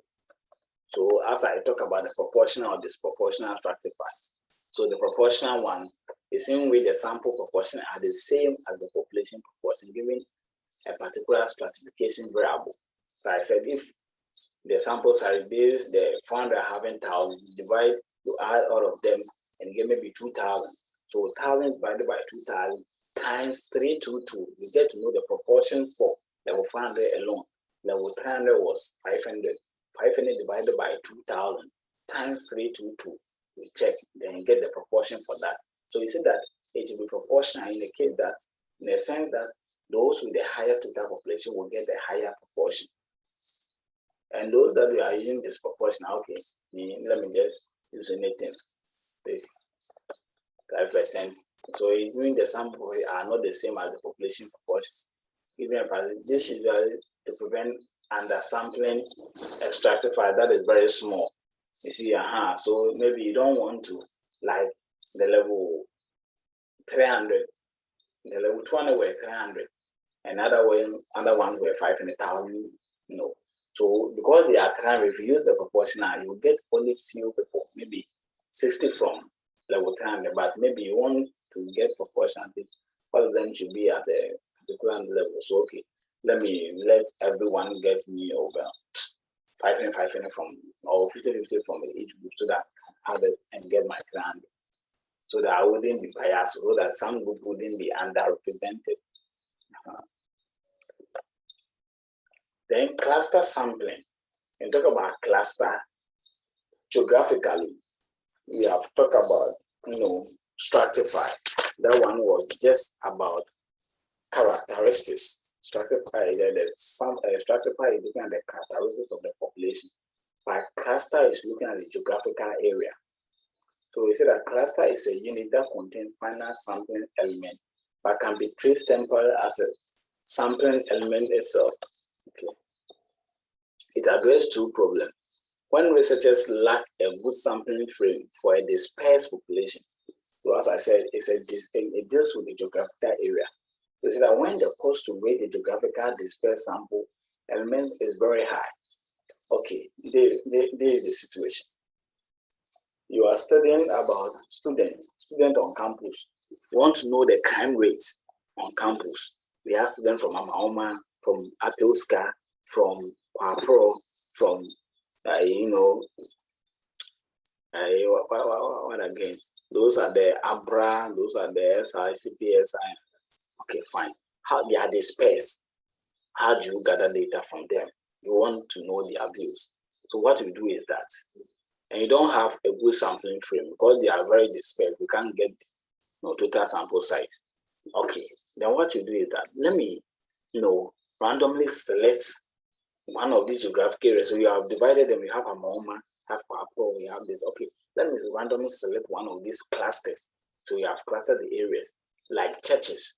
Now churches, Pentecost method, you have the area, you have whatever. You say, oh, we a diocese, we are this area, you are this area, Amaoma area, we are Kwapro, oh, Pedu area. So those churches under that area will come together to form that area. So we see them as cluster. And because they are very dispersed, we can gather data from all of them. So we just want to pick one cluster.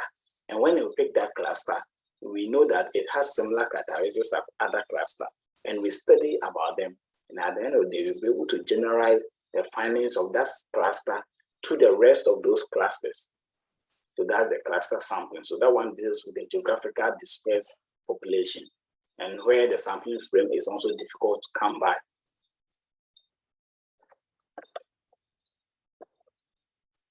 So we said a random selection of cluster.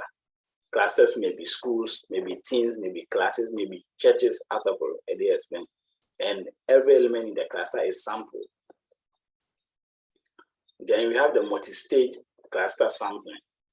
Looking at the way it is, when you say something is a multi-stage, it means that they are in phases, they are in stages. So the first stage, maybe you select a geographical area. After selecting a geographical area, there are still people that we are going to find them in. How are you going to select those people? So multi-stage cluster sampling, random selection of a cluster. So those geographical area, you have Apiuska as cluster A or cluster 1, Kwapro cluster 2, Amaoma cluster 3. So you random select the cluster. So second or third stage, random selection of subcluster. So when you select the cluster, still it's a big area. How do you select the people?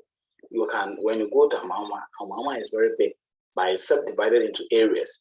Amaoma, okay, we have the Amaoma Chief Palace. We have the Pentecost, then you have the Stena area. So it's still, there are some areas within the cluster. That one, so you divide them. Then you cluster for that one and you set for the simple random of it. Then you pick the people in that area. So even if you get Stena is big, have Stena hostel, other hostels are around. How do you pick the students? You can't just go and say, oh, Stena is there, so let me pick all those people in there. Now, no. Then you then decide the simple random or the systematic or the stratified to pick students from there. So that will become the multi-stage sampling. So it depends on how wide the area is. So starting calculating or checking the cluster sampling, so they create a sampling frame for letter cluster unit. Draw a random sample of the cluster unit. Create a sampling frame for cases in each selected cluster unit. Which is more appropriate, more cluster or more elements? Select 120 cluster and select 2 elements from each of the 2 clusters and select 120 elements. This is just calculation.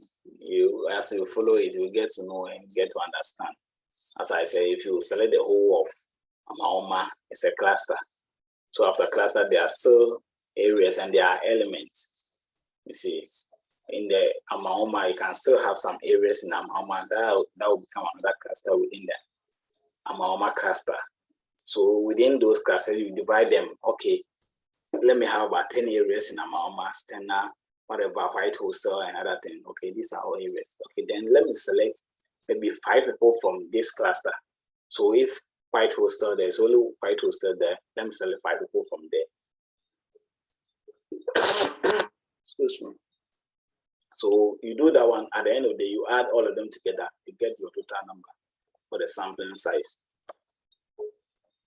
Then the pros and cons of cluster, so that it's usually less expensive than simple random sampling, but it's less accurate. Because you are dealing with geographical area, you go there, it's not all the people that you see, not all the people that you can factor. When a researcher samples from a large geographical area and must travel each element, cluster sampling significantly reduces travel cost. As usual, there is a trade-off between accuracy and cost. You see, because you were to study about the whole UCC, you should have gone to all these places, but because you are using the cluster approach, you are now selected Amaoma And then I'm you know that when I'll go to White House, I'll go here, I'll go there. Rather than going to Amama, Apeska, Pro, and the rest to go and gather data.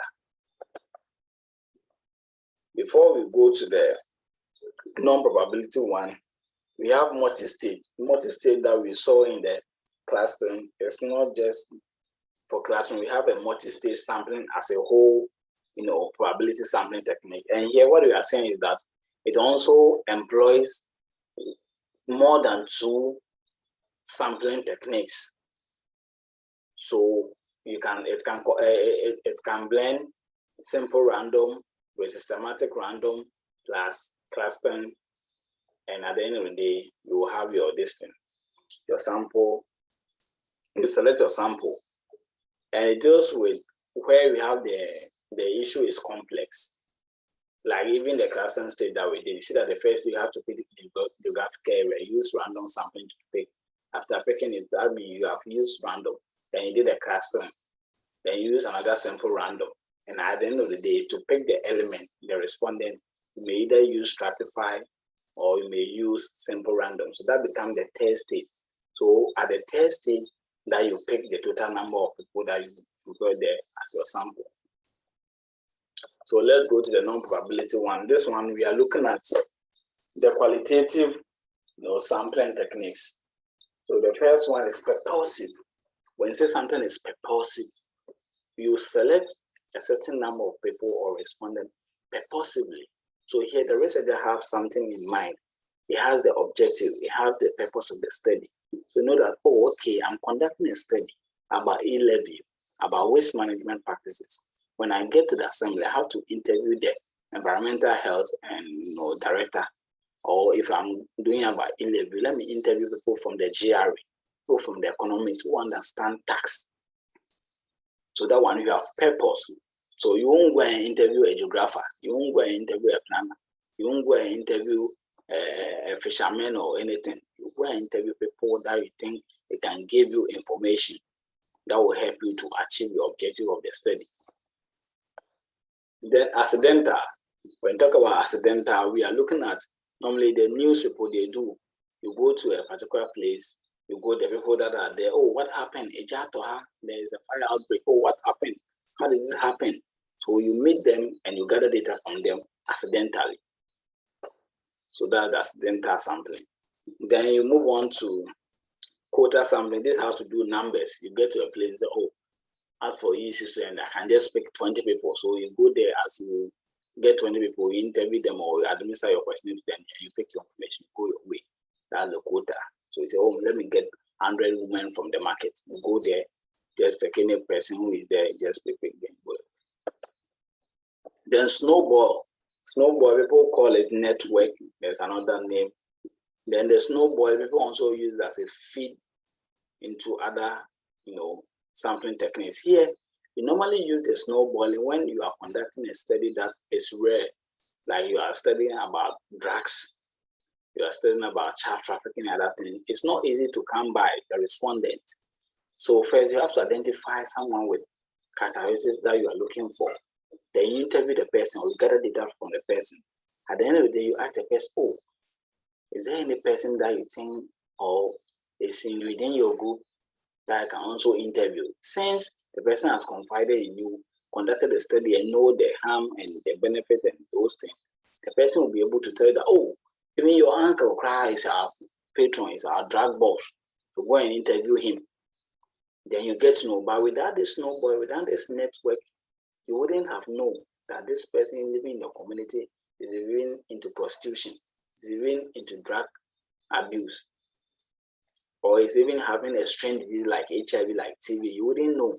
But because they are in group, they are in a common people, they go for their drugs or they go for program together, they will be able to identify themselves. They have some dealing. So that is where you use the snowballing. Then other one that we then come is the convenience. Sometimes you go to a place, you ask them, oh, I'm doing research, it's about market women. Then those there who are willing and available to answer your questions or your interview, they are the convenience. So they do it at their own convenience. So that's the last for the non-probability. So the sampling techniques, as I have already explained, is a deliberate selection of only persons that deem to have information that is relevant for your study. Then the accidental, say as you stand at a street corner and hand question or interview person who happen to come into contact with you. So you just go there, those at the accident scene, you ask them, just interview them. The news people normally do this. And the quota sampling, say quota for selection are determined by the researcher. As the number is, oh, give me a 20 grana. I'm okay with it. They can help me. Maybe convenience. And there's no boiler. Say few respondents are identified through accidental sampling. The other respondents are identified based on the information from the others. So they will get to know the other person because of the first person or the person they have interviewed earlier. So that is that for sampling and sample size determining. Any question before we move on to data collection? Or if we're exhausted, we close here. Any question? My people, are you there? There's no internet memories. Yeah, here. Any question?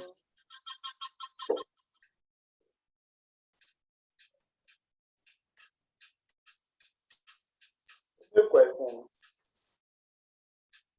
No question.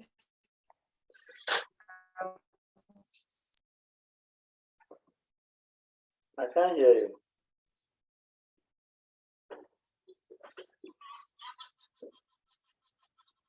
Any question?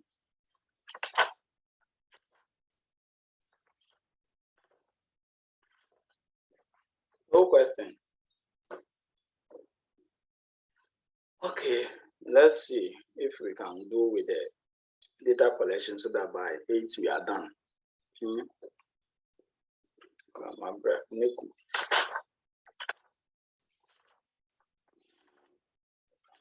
Finish this one too. Okay, so let's move on to the data collection. So when you talk about data collection, we are looking at how we are going to gather the data on the field. And normally they say it's research instrument. When people hear instrument, they think we are going to use the instrument at church or whatever. But that's not. We have the tool that we use for gathering data in research. That's what they call research instrument. The data collection instruments are very important aspect of any researcher, because without that one, you wouldn't get data that you'll be able to process, to analyze it, and for you to be able to achieve your objective. So they say that the choice of instrument depends on the research problem, the research objectives, and the research design. You see, so here is where I said that I disagree with what the other authors were saying, that you can pick any design and pick any data. You see that now he's telling you that every instrument that you are going to pick depends on the research problem, your objective, and the research design. The problem is because the problem you identify will tell whether your objective should be in a qualitative way or quantitative. And when you are able to decide on this, it will also influence you the design to use. So for instance, if you are using quantitative, there is no way you can use, interview guide to gather your data, or you can use interview to gather your data because you are doing quantitative. And the same vice versa. If you are going quali, you can't use questionnaires to go and administer your instruments. So let's look at some of this thing. We have the observation, questionnaire, interview, focus group discussion, laboratory test, narratives, accompanying work, then life history. So taking the observation, it involves the collection of data using vision. What do we need? You are using your eye. So we have the participant observation and the non-participant observation. When we talk about the participant observation, we are referring to data collection method, where the researcher is study a particular group of people within them by pretending to be part of the group. So it's like what should I say? Like a piate, when there was an explosion at the Apiati, people go there. There were a whole lot of researchers. They go there, they mingle with them as part of them to study, to feel how they are feeling, how the thing has affected them. So they will be like them. They will be like, in their slum, just to be like them, and they will be gathering data. So that's the participant observation. But others also went there, and they were in their code, they were in their research grounds, and they are, asking people, interview them for them to know that they're writing information or whatever they see, they write it.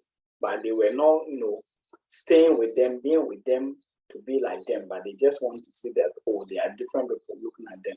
That one becomes the non-participant observation.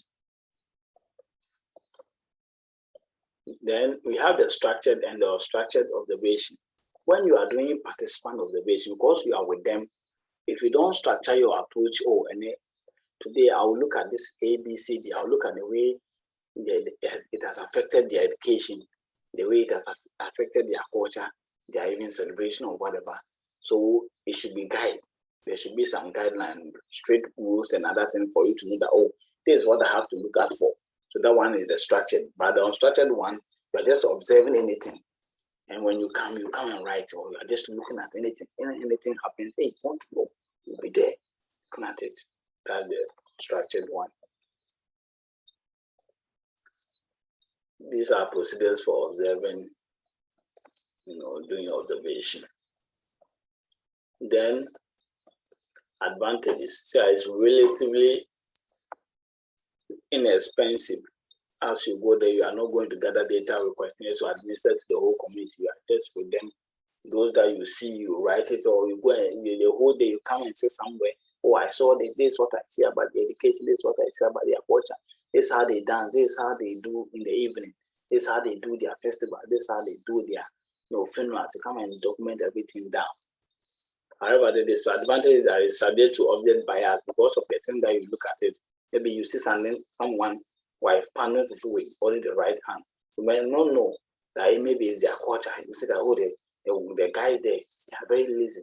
They didn't see the woman partnering before, but it's their culture. So it's subject to observer bias. The researcher may influence it in many ways. And it's also difficult to use when dealing with large samples. For it requires many, how do you observe them? It becomes an issue. Then questionnaire, this is what is normally used. People call this survey.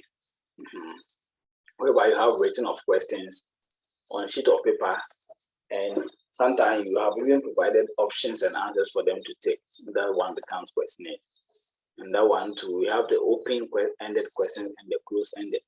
The open-ended questions are those that you give, options for them to pick from. Then the closed-ended are the open-ended are those that you give them the open it so that they can write whatever they think there. So questionnaire can be handed or it can be administered by handing it or delivering it person via post. That's you can send it by post office or whatever. Fax, email. Then advantages of questionnaire can be posted email and cover a large number of people. It's relatively cheap. It ensures privacy, no independent or observer bias. So these are disadvantages of the questionnaire. Sometimes there are even, what they call it, misambiguities. You don't understand what the researcher means by something, and it will be there will be errors, and you don't understand it, and it will affect the results. So these are the questions that we have for it. Then you have the interview. There is a qualitative instrument. That one interview, we have the interviewer and the interviewee. The one you are going to interview is the interviewee, and you, the researcher, is the interviewer. And you have to develop a skill. So it's not just about going to ask questions. No, develop a skills about the research. That's why we have the interview. You have the structured interview and the unstructured. And you have the formal and the informal. So the structured, you have paper, you jot your question, how you are going to prove it. For question one, I'll prove it this way. I will ask this further question. I'll do this. Then some too are unstructured. And even we see it on our televisions. When people go there, like there are some entertainment show, they don't have anything, they'll be asking questions, so it determines where the answer you give will determine the next question. Then some people too, there are some programs you go there, they have their question they are going to ask you down so that they will be guided by those questions. So they use it as a guide.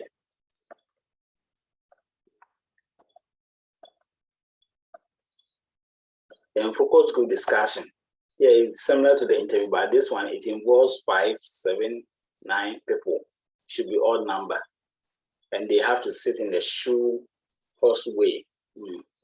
So you will be at the middle like buttons, and they will be at semi circle. Then you'll be asking them questions, and they should be similar group or group with similar characteristics. Like if it is males, if it is females, if it is adults, if they are professionals, shouldn't miss them so that everybody will be free to give out the information that you need. And you should also ask questions that are very generic and general so that they can explain.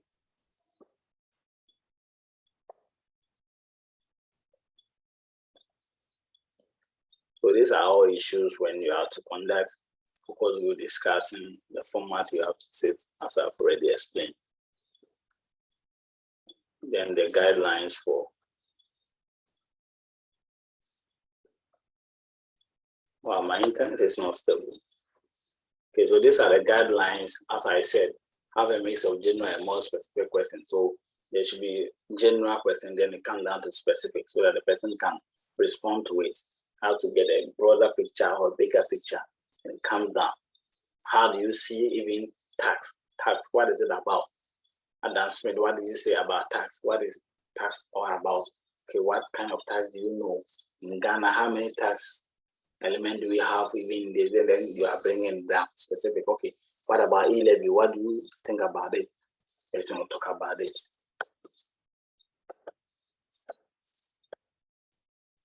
The sitting arrangement should be semicircular, as I've already said. Select group members who represent the target population. So there is not about say because you want to do it, go and call any people from anywhere to come and sit in. No, they should all be part of your respondent or your target population.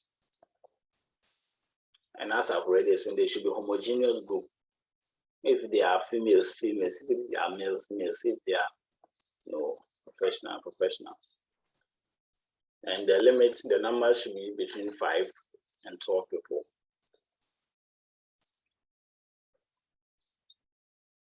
We are looking at the strengths, the advantages of it. And you'll be able to gather more data as compared to an interview. For interview, you are conducting this in-depth interview with one person, but this one is like a panel. You are able to gather data from more people within a short period of time. But it needs a certain skills, and it generates a large amount of qualitative data that is often difficult to analyze because 10 people, you ask them about tax, everybody has to comment about tax. What do you mean by this? What is your view on E-levy? All of them have to give. So you, at the end of the day, you get a whole chunk of data to analyze. So accompanying work, we want to talk about accompanying work. So like in the olden days, you go and meet someone, is going to the farm, you have to be with the person. So as you go, then we talking. We ask them questions like you are conversing. Oh, what is all tax about this? E-levy has come to worry what it's about. Like the Ukraine and the Russian war, what has happened? How do you know? What is your view on it? How is it? When is it stopping? Who did what? And the person and then you work along with the person. Sometimes the person might not be even going to the farm, but because the way and nature of the person, oh, let's have a work. I can't sit here, have with you. So you just, as you work with the person, then you'll be conversing, asking questions, and the person will be answering. That's the accompanying work. Okay, as we are done with the data collection, what I want to add is so that I close for the day. I don't want to go to the data analysis. The data analysis and interpretation will be for tomorrow. And God willing, I'll be able to delve much into data analysis, what we mean by data analysis, and you'll be using SPSS to go into it. You get to know more about data analysis. You will analyze data, so you have your softwares and your machines ready. You go into it, especially with the inferential statistics. What goes into inferential statistics? What you want to know about chi-square, ANOVA, t-test, pair t-test, independent t-test, MANOVA, CONOVA, factor analysis, regression, and other things. But before I finish today, let me look at ethics. Ethics in research is very key. When you talk about ethics in the olden days, people were inflicting pains and effects on the respondent, their participants, their target population, on and after the research. So there were a body of knowledge that sat down and said, no, before you conduct a research, you need to specify, you need to tell us how you are going to guide them. And sometimes it's not really about physical effect, psychological trauma and other things after the study. Because some people, you gather data from them like HIV, TB. By the time they realize all the community knows about their status, their health status, it's very bad. So they came out with certain principles that we need to follow so that in conducting a study, you wouldn't have your respondents. So that is what they call the ethical consideration. So in some universities, before you even go out to gather data, they would like to go through your objectives and your problem statement and your instrument, or the instrument is going to ask questions. So you want to know that the question that you are going to ask the people, is it going to affect their privacy? At the end of the day, if data is gathered on them, is it going to affect their confidentiality? You have to confide in the person and tell them, oh, this information you are giving, it wouldn't be there for other users. It's only for this research purpose. After it, you will discard it properly so that nobody will have access to it, so that the person will believe you and give you the information. And sometimes they will talk about anonymity. This is where they don't want to be mentioned, name. So it should be nameless. After you gather the data, you should be able to present it in group, like all the students said. You shouldn't go and single-handed somebody that you said it, so that the person will not be witch-hunted. So there's many more that we do. And then the privacy, you ask certain question and the person says, oh, this one is my privacy. You have to stop. You shouldn't go deep. You have to stop.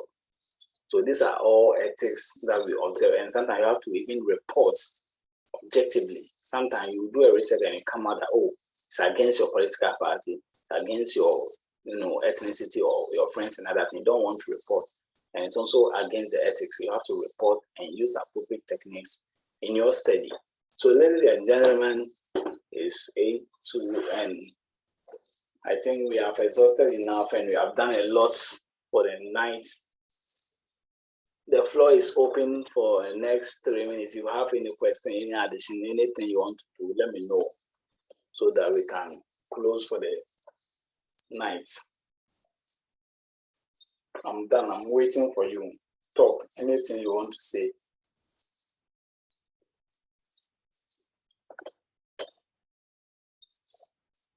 Okay, then I think silence means consent, means you are done. Nobody has anything to say. So we will stop here and meet, God willing, tomorrow, same time. Bye-bye. Okay, let me end the recording.